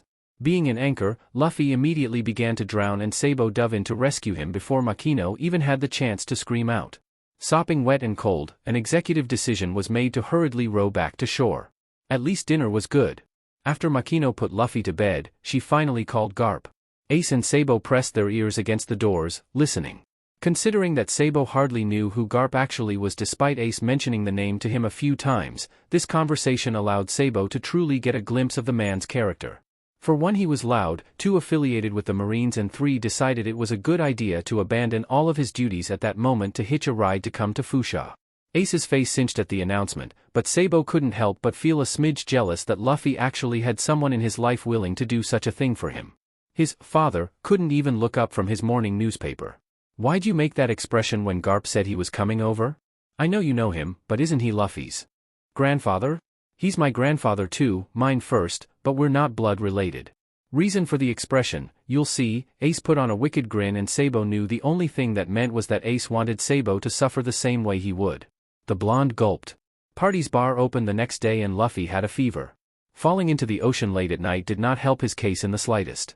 On an unrelated note, Ace was a bundle of energy and not the particularly good kind either. He didn't show it outwardly, rather masking it in a layer of, well, for lack of a better word, apathy. Not that Sabo could blame him after knowing what he now knew. Makino left Ace with a drink guide yet assured the boy that most people only ever came for the beer, so he didn't have to worry too much about actual mixing. She outfitted Sabo with a small apron. The salon-style doors swung open, and the day began.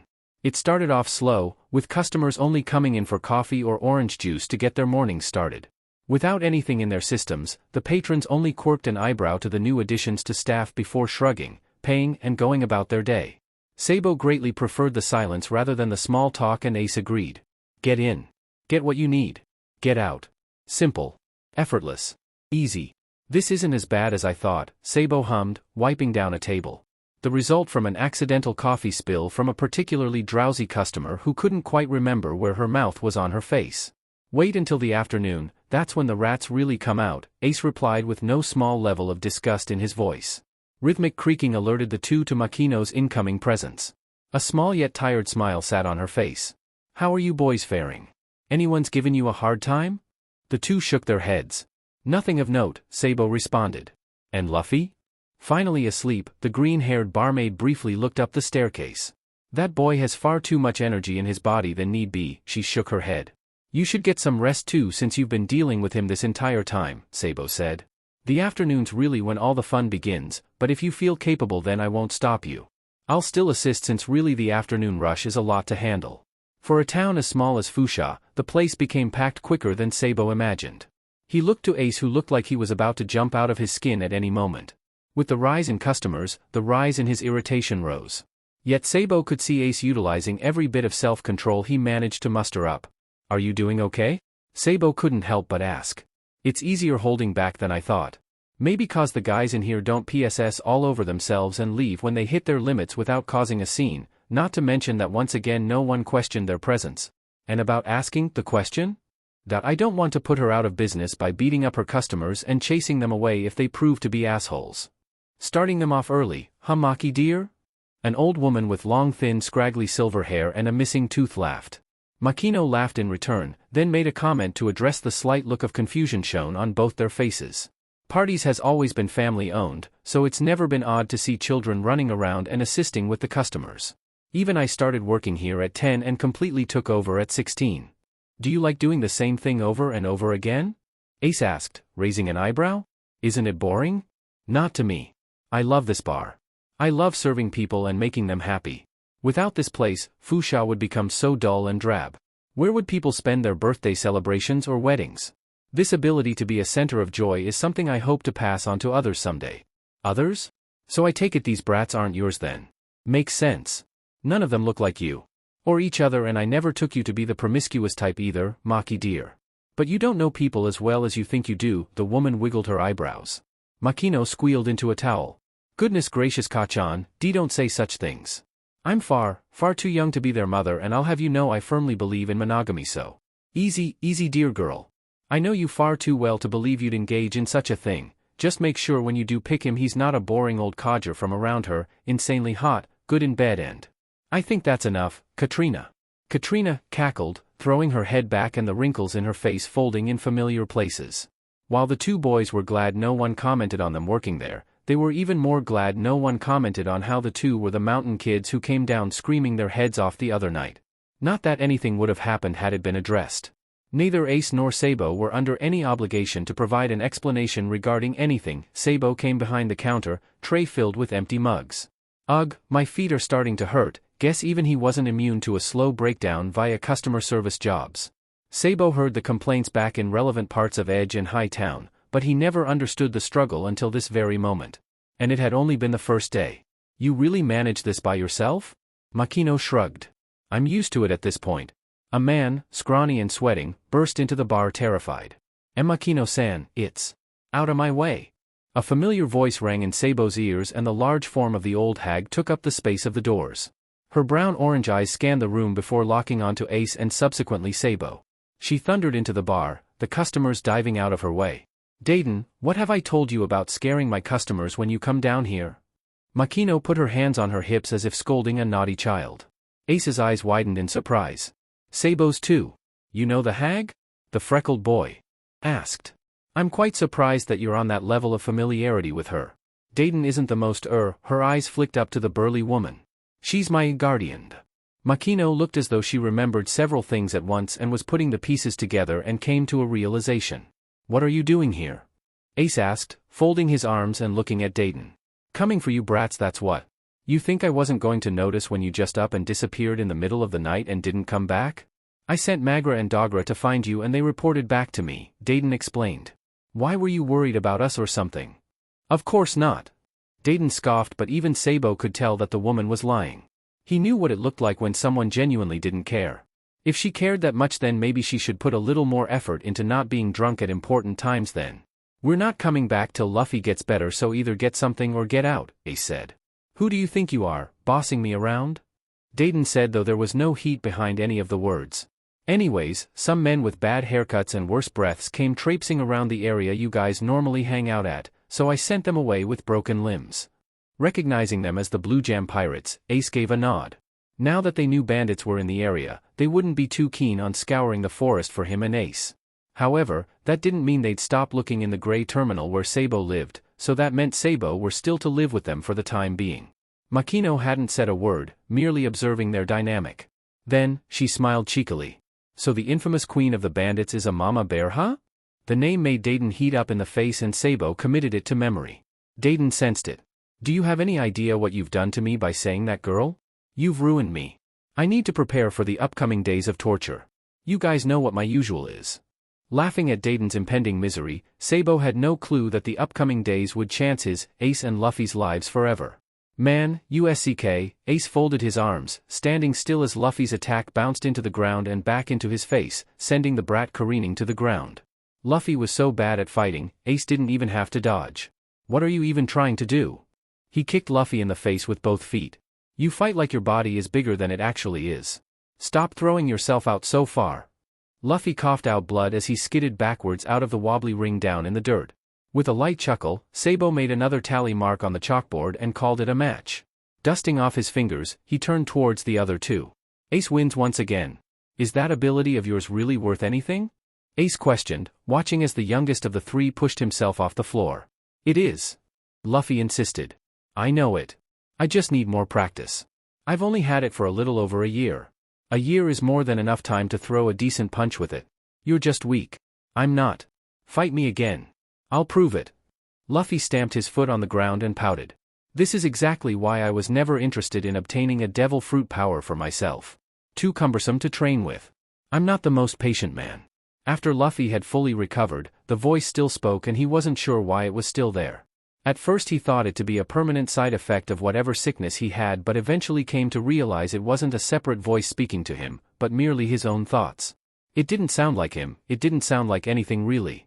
Just tickles in his brain that he somehow knew what they meant. Luffy didn't know how he was able to have two separate sets of thoughts, but he didn't bother to tell anyone since the second set didn't speak often. That, and he remembered the first and last time he met someone who claimed to have voices speaking in his head.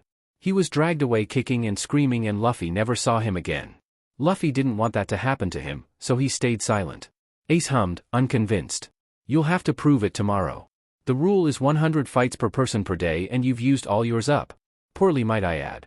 Luffy simply stung his tongue out at Ace, then turned his head away to focus on Sabo. Oi, Sabo? What's it like? Being from the Gray Terminal. Honestly? Kinda bad. But there's lots of freedom to be had there, so I'm not complaining. After a beat, Sabo lit up as if an idea struck him. Hey, I don't think I've mentioned this to you before, but the city is separated from Gray Terminal by a giant wall, and twice a day, trash is thrown over the wall in massive quantities. The dump should be happening soon. Let's go see what we can find and sell to add to our pirate fund. We should go quickly before all the good stuff is taken. Ace was already dashing off, throwing up dust as Luffy and Sabo followed behind him. Suddenly, Luffy was filled with nosfer, that word when you're remembering something from the past. This was his first time actually scavenging the terminal, yet it felt like a fond memory. In his mind's eye, he saw himself from behind. It was obviously him because of the black hair and straw hat attached to his neck. On his right was another black-haired boy, scar on the side of his face that reminded him eerily of Gramps' scar. On his right was another boy, black-haired as well, but his hair was long and spiky, far spikier than even his or the Gramps lookalike's hair. Luffy had no idea who these people were or why he was seeing them. Maybe it was what he envisioned in the future, Ace somehow getting a scar like Gramps and Sabo dyeing his hair black to match with them. Makino said that dye ruined hair sometimes, so maybe Sabo turning his hair black took out all the curls and made it spiky. Once they arrived, Luffy was once again filled with the feeling that he hadn't been there in ages. That Gray Terminal looked much more different than it did he last saw, but in a way, stayed exactly the same. Weird. Maybe he had been here and didn't remember. Ace and Sabo told him what happened when he was sick. Perhaps this memory didn't come back. It was okay though, Luffy was glad to make new memories with Ace and Sabo. When they arrived, there wasn't really anything of value. It wasn't a matter of being late either. People Sabo recognized as always managing to get the best without fail claimed that the day's haul wasn't good. Just broke furniture and actual garbage. Looks like the wasteful slobs actually decided to finish their plates for once, Sabo. One of the more friendlier residents joked. The first and only one who helped Sabo adjust to life in the Gray Terminal when he first arrived. Sabo laughed in return. Guess so. If I find anything good, I'll sneak some to you. He waved goodbye as he regrouped with his friends. Friends. Friend, but now with an S. The thought made Sabo giddy inside. He thought he was the luckiest boy in the world after managing to find Ace, someone who genuinely cared about him. But to have Luffy added to that roster was adding icing to a 3-tier cake. It was just him and 2 wild boys showing him more love, or at least the closest of it Ace could give, than his biological family. Sabo met Ace slapping a bloated package of meat out of Luffy's hand and giving him a stern warning. Good. So Ace remembered Sabo's lessons about botulism. If you're hungry enough to give yourself a fatal illness, why don't we grab a bite to eat? Where? Makino's bar is too far away and Dayton isn't home to cook us anything if we hunt. Sabo smirked and jabbed a thumb behind him. Have any of you ever been to a restaurant before? Luffy didn't want to sit in the middle. Ace was kind of heavy, but the older boy insisted on being on top because he had an older face and a maturer voice. Mature wasn't even the right word. It was mature. When he asked why Sabo couldn't be on top, Ace said it didn't matter because he would still be in the middle anyways. Which, fair. They wrapped the cloak around themselves as tight as they could without limiting movement. Sabo balanced them all on his shoulders surprisingly well as they made their way into the city. After securing themselves a private room in a fancy restaurant with more gold in the ceilings than Luffy had ever seen in his whole life, they feasted till they could feast no more. Then they got busted and flew through the window like a bat out of hell. It was so much fun. It kept on being fun the second, third, fourth, and so on so forth times they did it. Man, that was good. Sabo let out a belch as the 3 of them free fell from the restaurant window.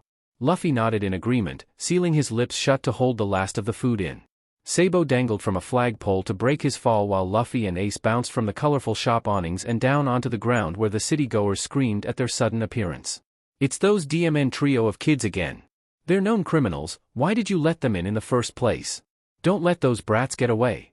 Luffy, Ace and Sabo only grinned at being recognized where other kids would freeze in fear at being caught red-handed. Notoriety was important for a pirate. It wasn't a problem if they started young.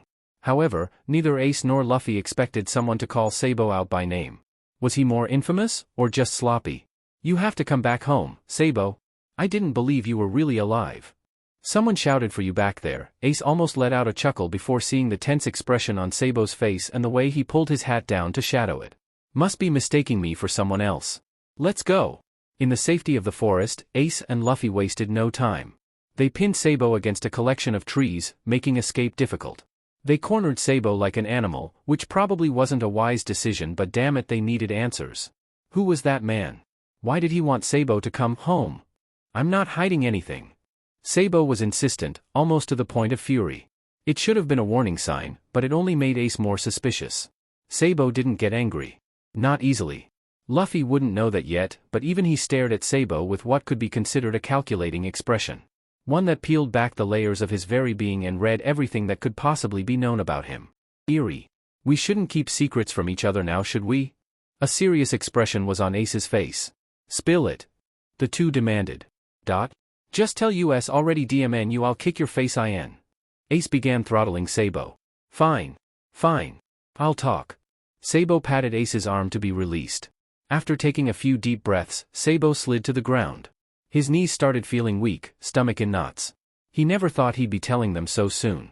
He thought he'd tell them when they were all older, when there was absolutely certainly outlook held no power over him anymore. I'm the son of a noble, Sabo muttered low, too low for them to hear. What? I'm the son of a noble. Huh? I'm the son of a noble. Eh? I said I'm the son of a noble. Oh, so? They dug their fingers in their noses. You're the ones who wanted to know. Sabo shouted before all the energy seeped out of him. He sighed. Although Sabo was already sitting on the ground, he wanted to sink further into the floor. Melt in with the earth. Become a potato. The truth is, I'm no orphan. Both of my parents are still alive. I wasn't born in the trash heap either, and the man who called out to me was my father. I'm sorry I had to lie to you. Luffy looked like he had other things to worry about. It might have seemed rude, but to Sabo, it was comforting. He shrugged. It's fine. I forgive you. Ace on the other hand was a little less nonchalant. He didn't care, but he was filled with curiosity. He was faced away from Sabo, one hand leaning against a tree, the other in his pocket. I'm actually a little shocked. How would someone born to nobility end up in a trash heap? I put myself there. All they ever cared about was having an heir to secure their status and fortune. They couldn't give two DMNS about me. If I couldn't marry into a royal family, then I was worthless. They made me work day in and day out to improve my chances, but nothing I did was ever good enough for them. My inability to reach their expectations, let alone succeed them, caused them to fight a lot. I live in a huge house, but there wasn't a single place for me there. This may be kind of insensitive given your experiences, Luffy, but I was always alone, despite having parents. The nobles always scorned and despised the trash heap, but compared to that horrible elite district where I couldn't even breathe because my whole life was planned for me from the moment of my CNCPTN, the trash heap is leagues better. So that's the deal, huh? Ace hummed with understanding. Getting everything out and seeing none of the bonds he made with Ace or Luffy shatter filled Sabo with strength and conviction. He leaped upwards, a wide smile on his face and a firm look in his eyes. Ace, Luffy, we have to make it out of this country someday.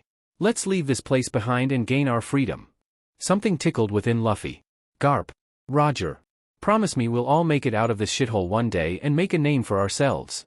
Bwahahaha. That's always been the plan, hasn't it? You're late on that front. We'll make more than a name. We'll turn the whole world upside down.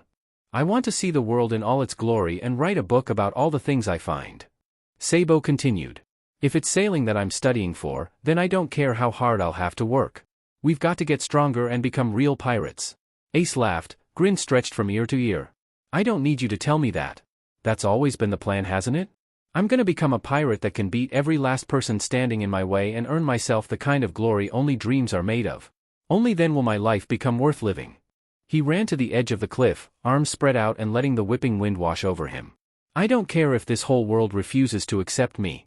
They can hate me all they like. I'll become a great pirate and prove that I'm better than them all. I won't run from anybody. I'll never lose. I don't even care if they end up terrified of me.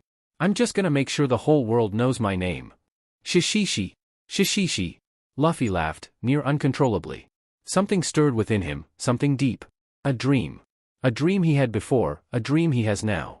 A dream from the past and present that is one and the same because no matter what it would be accomplished. Then I'm. Bahaha. That's a whack but dream, Roger. But I know if anyone can do it, it's you. Ace and Sabo looked at Luffy in shock, jaw dropped and eyes gaping. Luffy continued to laugh.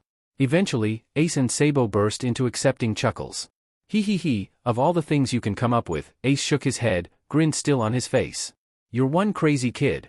One to keep an eye on for sure. That's a good dream, shishishishi. I like it. Not long after, Sabo, Ace and Luffy circled a wooden stump acting as a table. Placed in the center were 3 cups and a bottle of stolen sake. Isn't it gonna be a problem if all 3 of us want to be captain? Sabo questioned. Ace nodded in agreement. True, you always struck me as the navigator type. Specifically, my navigator. You two should join my pirate crew. We can hammer out all the details when the time comes, Ace said, taking the sake bottle in his hands. Yeah, we might end up creating our own crews. Did you guys know if you exchange drinks, you become brothers? Ace looked between Sabo and Luffy, unscrewing the cork. Luffy's eyes lit up. A wide grin on his face. I remember when I formed my bond with my brothers, one of the happiest days of my life. Remember? It's happening now, isn't it? I must be so happy I'm already nost, Notra, that word. Ace poured the sake into 3 cups. When we become pirates, we may not be able to be on the same crew, but the bond of brotherhood will never die. No matter where we are, or what we do, this bond of ours can never break. They each took a cup in their hands. Starting today, we are brothers. Clink. Yeah. Point 94, 95, 96, 97, 98, 99. 100 belly, Sabo finished counting with a frown on his face. With the same frown and folded arms, Sabo watched Ace count his and Luffy's earnings for their secret pirate fund. Every week they were collecting less and less money than before. It was like all of the pricks that they usually stole from were getting smarter by carrying less cash on them. Sabo squeezed his teeth. Well, what did it matter to them to get robbed anyway? They made money faster than they could spend it all, and their pocket change was a life-changing amount to other people, so really getting stolen from was beneficial to all parties involved. If we don't want our flow to stop, we need to come up with a new strategy. Sabo saw that kind of thing happen before. It was rare, but it happened. Nobles who weren't able to keep generating money and they eventually lost everything they had and were sentenced to commoner status, unable to regain their status as a wealthy socialite. While the effects of not making any more money wouldn't be nearly as dramatic, it would still be pretty inconvenient. Not to mention annoying.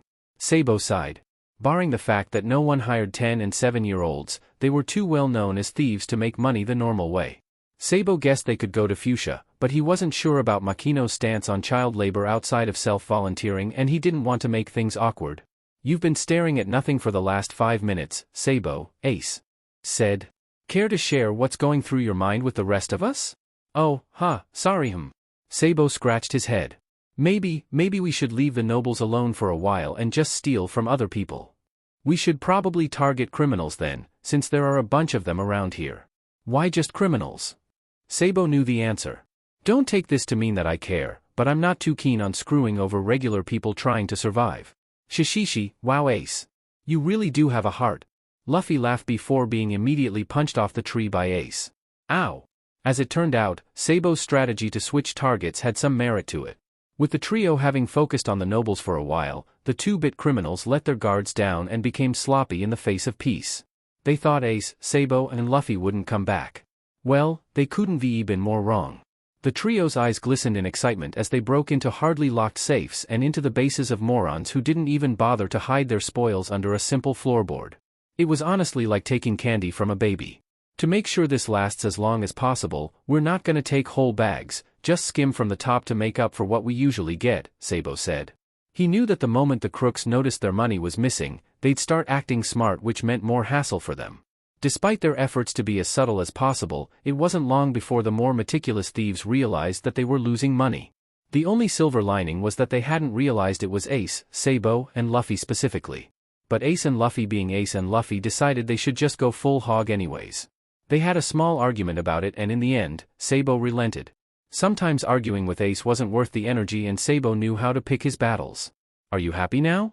Sabo hissed as the 3 barreled down the street, chased by their current victims. It was gonna happen eventually, there's no point in tiptoeing around it. Ace shouted. One of the men attacked and caught Luffy square in the nose with a brass knuckle. The punch, amplified by the sharp tips of the knuckles, was hard enough to make the rubber boy bleed. Like a flipped switch, Ace was set off and rounded on the man who attacked Luffy, shouting profanities. Sabo understood, he wouldn't want Luffy to get hurt again, especially not for their sake. But being the level-headed one, Sabo grabbed Ace's shirt, drawing him back. I have an idea, Luffy snickered, the pain of the punch quickly forgotten. He grabbed a bottle of fruit juice from the closest vendor and chucked it at the head of a nearby random. Naturally, he got agitated at being randomly attacked and whipped around to find the offender. Who did that? The man shouted. Luffy pointed to the man who Ace was still attacking.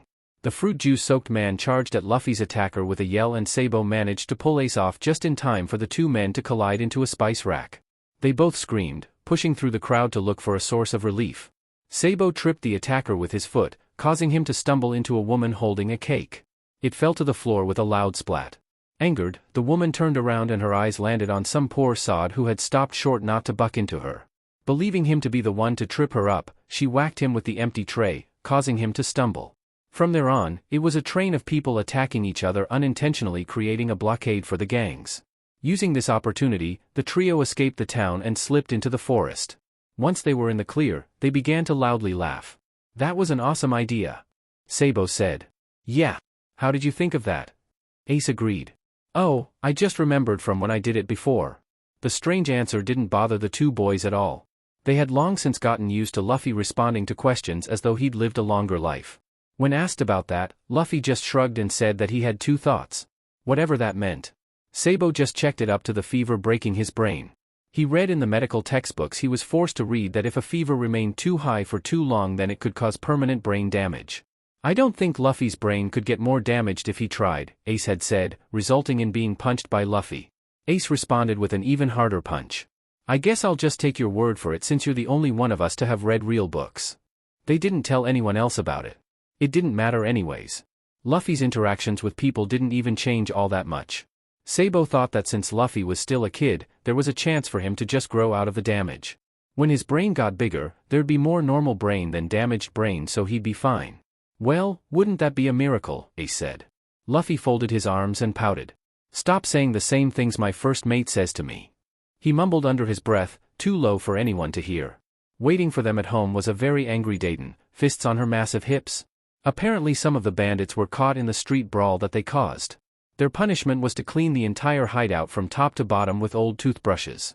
They refused and ran into the forest squealing with laughter as Dayton chased them, then gave up after 2 minutes.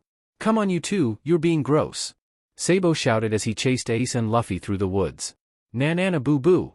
You can't catch us. They laughed and shrieked, mocking Sabo with lolled-out tongues and pulled-down eyelids. It had been over a week and Ace and Luffy were refusing to take a bath. While Sabo didn't mind filth, it was only up to a certain point, and after 3 days he needed to hit water, otherwise he might peel his skin off. Ace and Luffy, being more wild than he was, had no such qualms and would probably go the rest of their lives without bathing if they were ever given the option. Sabo never tried to enforce his opinions and ideas on how to live life on others. Ace and Luffy often shared the same beliefs as him anyways. But this he had to force his hand. He simply could not bear the stench of his brothers any longer. Ace and Luffy knew this and used their horrid smell to their advantage. Whenever Sabo gained ground, they'd flap their armpits, generating foul wind that forced Sabo to hang back so he could breathe fresh air again. "If you guys don't take baths, I'll never talk to you again," Sabo shouted a safe distance away. Ace and Luffy skidded on their heels, looking at Sabo with an amused expression, as if they didn't believe him. "Oh really?" Ace smirked and became dramatic. "You're truly gonna let a little dirt and grime shatter our relationship? For shame. We're just gonna get dirty again, so what's the point of bathing? Besides, I hate baths. Since I'm a fruit user, they make me feel weak." "Not an excuse." Sabo stood firm, even though it was sort of understandable. Does the little posh kid need his daily cleaning regimen to keep his skin soft and supple?" Ace teased, using the new word Sabo taught Ace against him. "Shut the hell up." Sabo blushed furiously. "I'm serious, I'll never talk to you guys again. You smell too bad." Sabo turned on his heel and marched away back to Dayton's hut. Ace and Luffy burst into loud cackles behind him, but it was soon apparent nothing was funny as Sabo went out of his way to run and hide from them. He and the bandits even put a clothespin on their noses when Ace and Luffy were in the vicinity. Granted, he did it to make a point while the bandits did it genuinely. Eventually, Sabo began to win the war of attrition. Ace and Luffy became frustrated when Sabo refused to interact with them.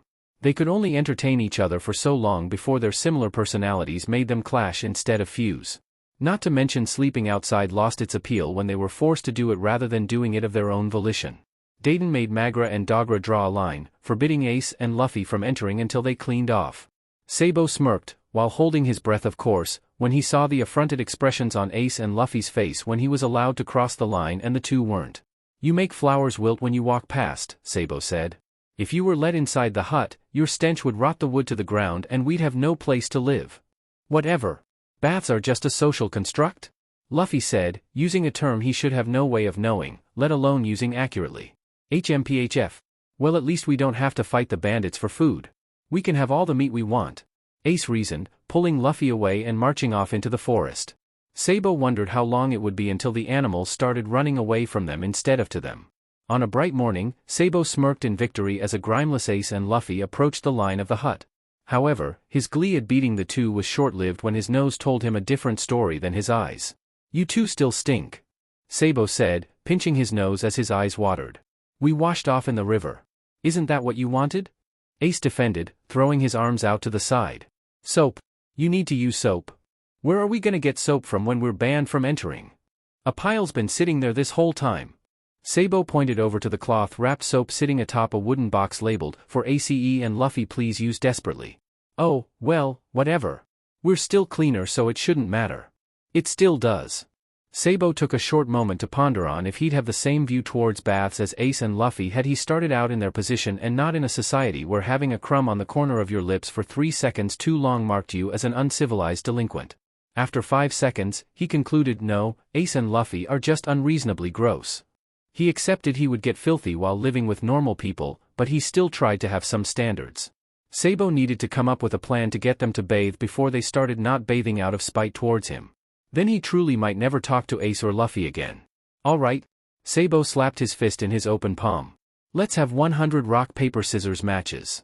If I win, you'll have to bathe with hot water and soap this instant. If I lose, you guys can be as stinky as you want and I won't complain again." "That's boring. Why can't we fight 100 times like we normally do?" Ace asked. Sabo folded his arms. "You're too stinky, I might faint and that wouldn't be fair," he said point blank. "Besides, we always tie and Luffy can never beat us. It would defeat the purpose of this challenge." "I take offense to that. I take offense to how bad you smell. We might never fight again if you don't bathe." At that declaration, Ace relented. "Fine," he shouted out, marching up to Sabo who held his hand out to stop him. "How hard can it be? It's just a stupid guessing game." Turns out it was much harder than Ace thought. Sabo grinned. It was easy to predict what moves Ace would make next. His pattern of attack was to throw the signs in the order of the game's name, then reverse it, then jump to the middle, left and right, then to the right, left and middle again. Had Sabo been battling Luffy, it would have been way more difficult since Luffy was truly random. But Ace's capacity for actually thinking logically was his downfall. To make sure that Ace didn't catch on that Sabo knew his game plan, Sabo purposefully lost a few matches. When it became apparent that Sabo was going to win, Ace grit his teeth. He threw up a rock and punched it through the paper they were using to keep score. "Hey, that's not fair. That's cheating," Sabo shouted. "Life's not fair and pirates cheat all the time." Swept up in the intensity of their life or bath match, none of the boys had noticed the dark clouds rolling in. At the clap of thunder, Sabo launched himself at Ace. "Bathe! Bathe, you nasty boy!" "Never!" Ace shrieked, his mouth cracking into a smile at Sabo's breaking point. Rain began to pour, quickly turning the clearing into a giant mud puddle that Ace and Sabo were rolling in. "Mud fight!" Luffy declared, slinging mud in Sabo and Ace's faces. Sabo and Ace fired back twice as many globs of mud. Sabo didn't know how long they'd been fighting in the rain. The frustration at Ace and Luffy's filth washed away in the exhilaration of playing with them. Sabo honestly missed it. He missed them. Secretly, he was thinking about giving up. Was it really worth pushing himself from Ace and Luffy just because they didn't have the same standards of cleanliness as he did? That kind of separation vaguely reminded him of the nobles back in Hightown, and Sabo promised himself he'd never act like those BSTRDS behind the gate. "Break! Break!" Sabo said, panting. "Listen guys, I just want to say sorry for pushing you away just because you wouldn't bathe. Now that I think about it, it's kind of dumb. Even though you do smell really bad." "Nah, you're good," Ace said. "It was pretty funny testing your patience like that. I was sure you'd break earlier, but I underestimated you." Sabo's eye twitched. So they'd been doing it out of spite all along. "Yeah," Luffy piped up. "You stood your ground, even against people you care about. That kind of resolve is needed when you're out on the Grand Line. You can't let your crew walk all over you when they're doing something stupid. If they're really loyal to you, they'll accept corrections for what they are and won't take too much offense to it." Sabo sobered at Luffy's words. Mud dripped from his hat. "You've got to use some of those smarts more often, Luffy." He chuckled. Luffy was odd. It still shocked Sabo when Luffy said something genuinely wise. Luffy just tilted his head. "What smarts? That comes from reading books, and I didn't learn this smart thing from a book. It kind of just came to me. Like it happened before and that it was a lesson I had to learn." Sabo just hummed, looking up at the sky. The clouds had parted, giving way to the sun whose warm rays began to dry the mud caking the entirety of the three boys' beings. "You know what," Ace said. "I'm tired of being grimy. I'm going to bathe." Finally, Sabo couldn't help but deeply sigh. Sabo sunk deeper into the pleasantly hot water, his muscles relaxing. Suds from the excess soap Dayton had poured into the bath spilled over the edge and onto the floor. The barbarian woman spared no expense in making sure that Ace and Luffy in particular were clean. In fact, she'd even gone as far as to scrub them herself first. Sabo bit back his laughter as Dayton dragged the loofah down Ace and Luffy's backs, lest Dayton scrub him too to make things even. Their skin was tinted pink by the time she was finished, and it was only after Sabo was sure the woman was gone that he burst out in laughter. Bubbles from Sabo's mouth, forcefully submerged by Ace, were lost amongst the suds. Sabo tipped a bucket of water on Ace's head in retaliation. Luffy sat on the bench Dayton built into the bathtub for him, done particularly so that an acceptable amount of water touched him without the excuse of sinking. "Those are some weird scars you have," Sabo said, noticing the marks on Luffy's chest for the first time. "They're not scars, they're birthmarks," Luffy clarified. "Good," Ace said after he took the bucket from his head. "If it were really scars, it wouldn't be possible 'cause you'd be dead. They resemble stab wounds too closely. See? They match up with the ones on your back." Luffy stretched out his neck to get a better look. "Oh, yeah, you're right, Ace. I heard that birthmarks are where you received a fatal injury in a previous life. Maybe you really did get stabbed to death, Luffy," Sabo said.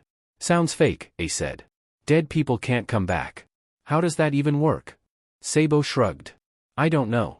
I read it in a book, but I didn't finish it before I left." "Well, since you read it in a book, it must be true," Ace said. Had Ace been a little more knowledgeable, that comment would have been sarcastic.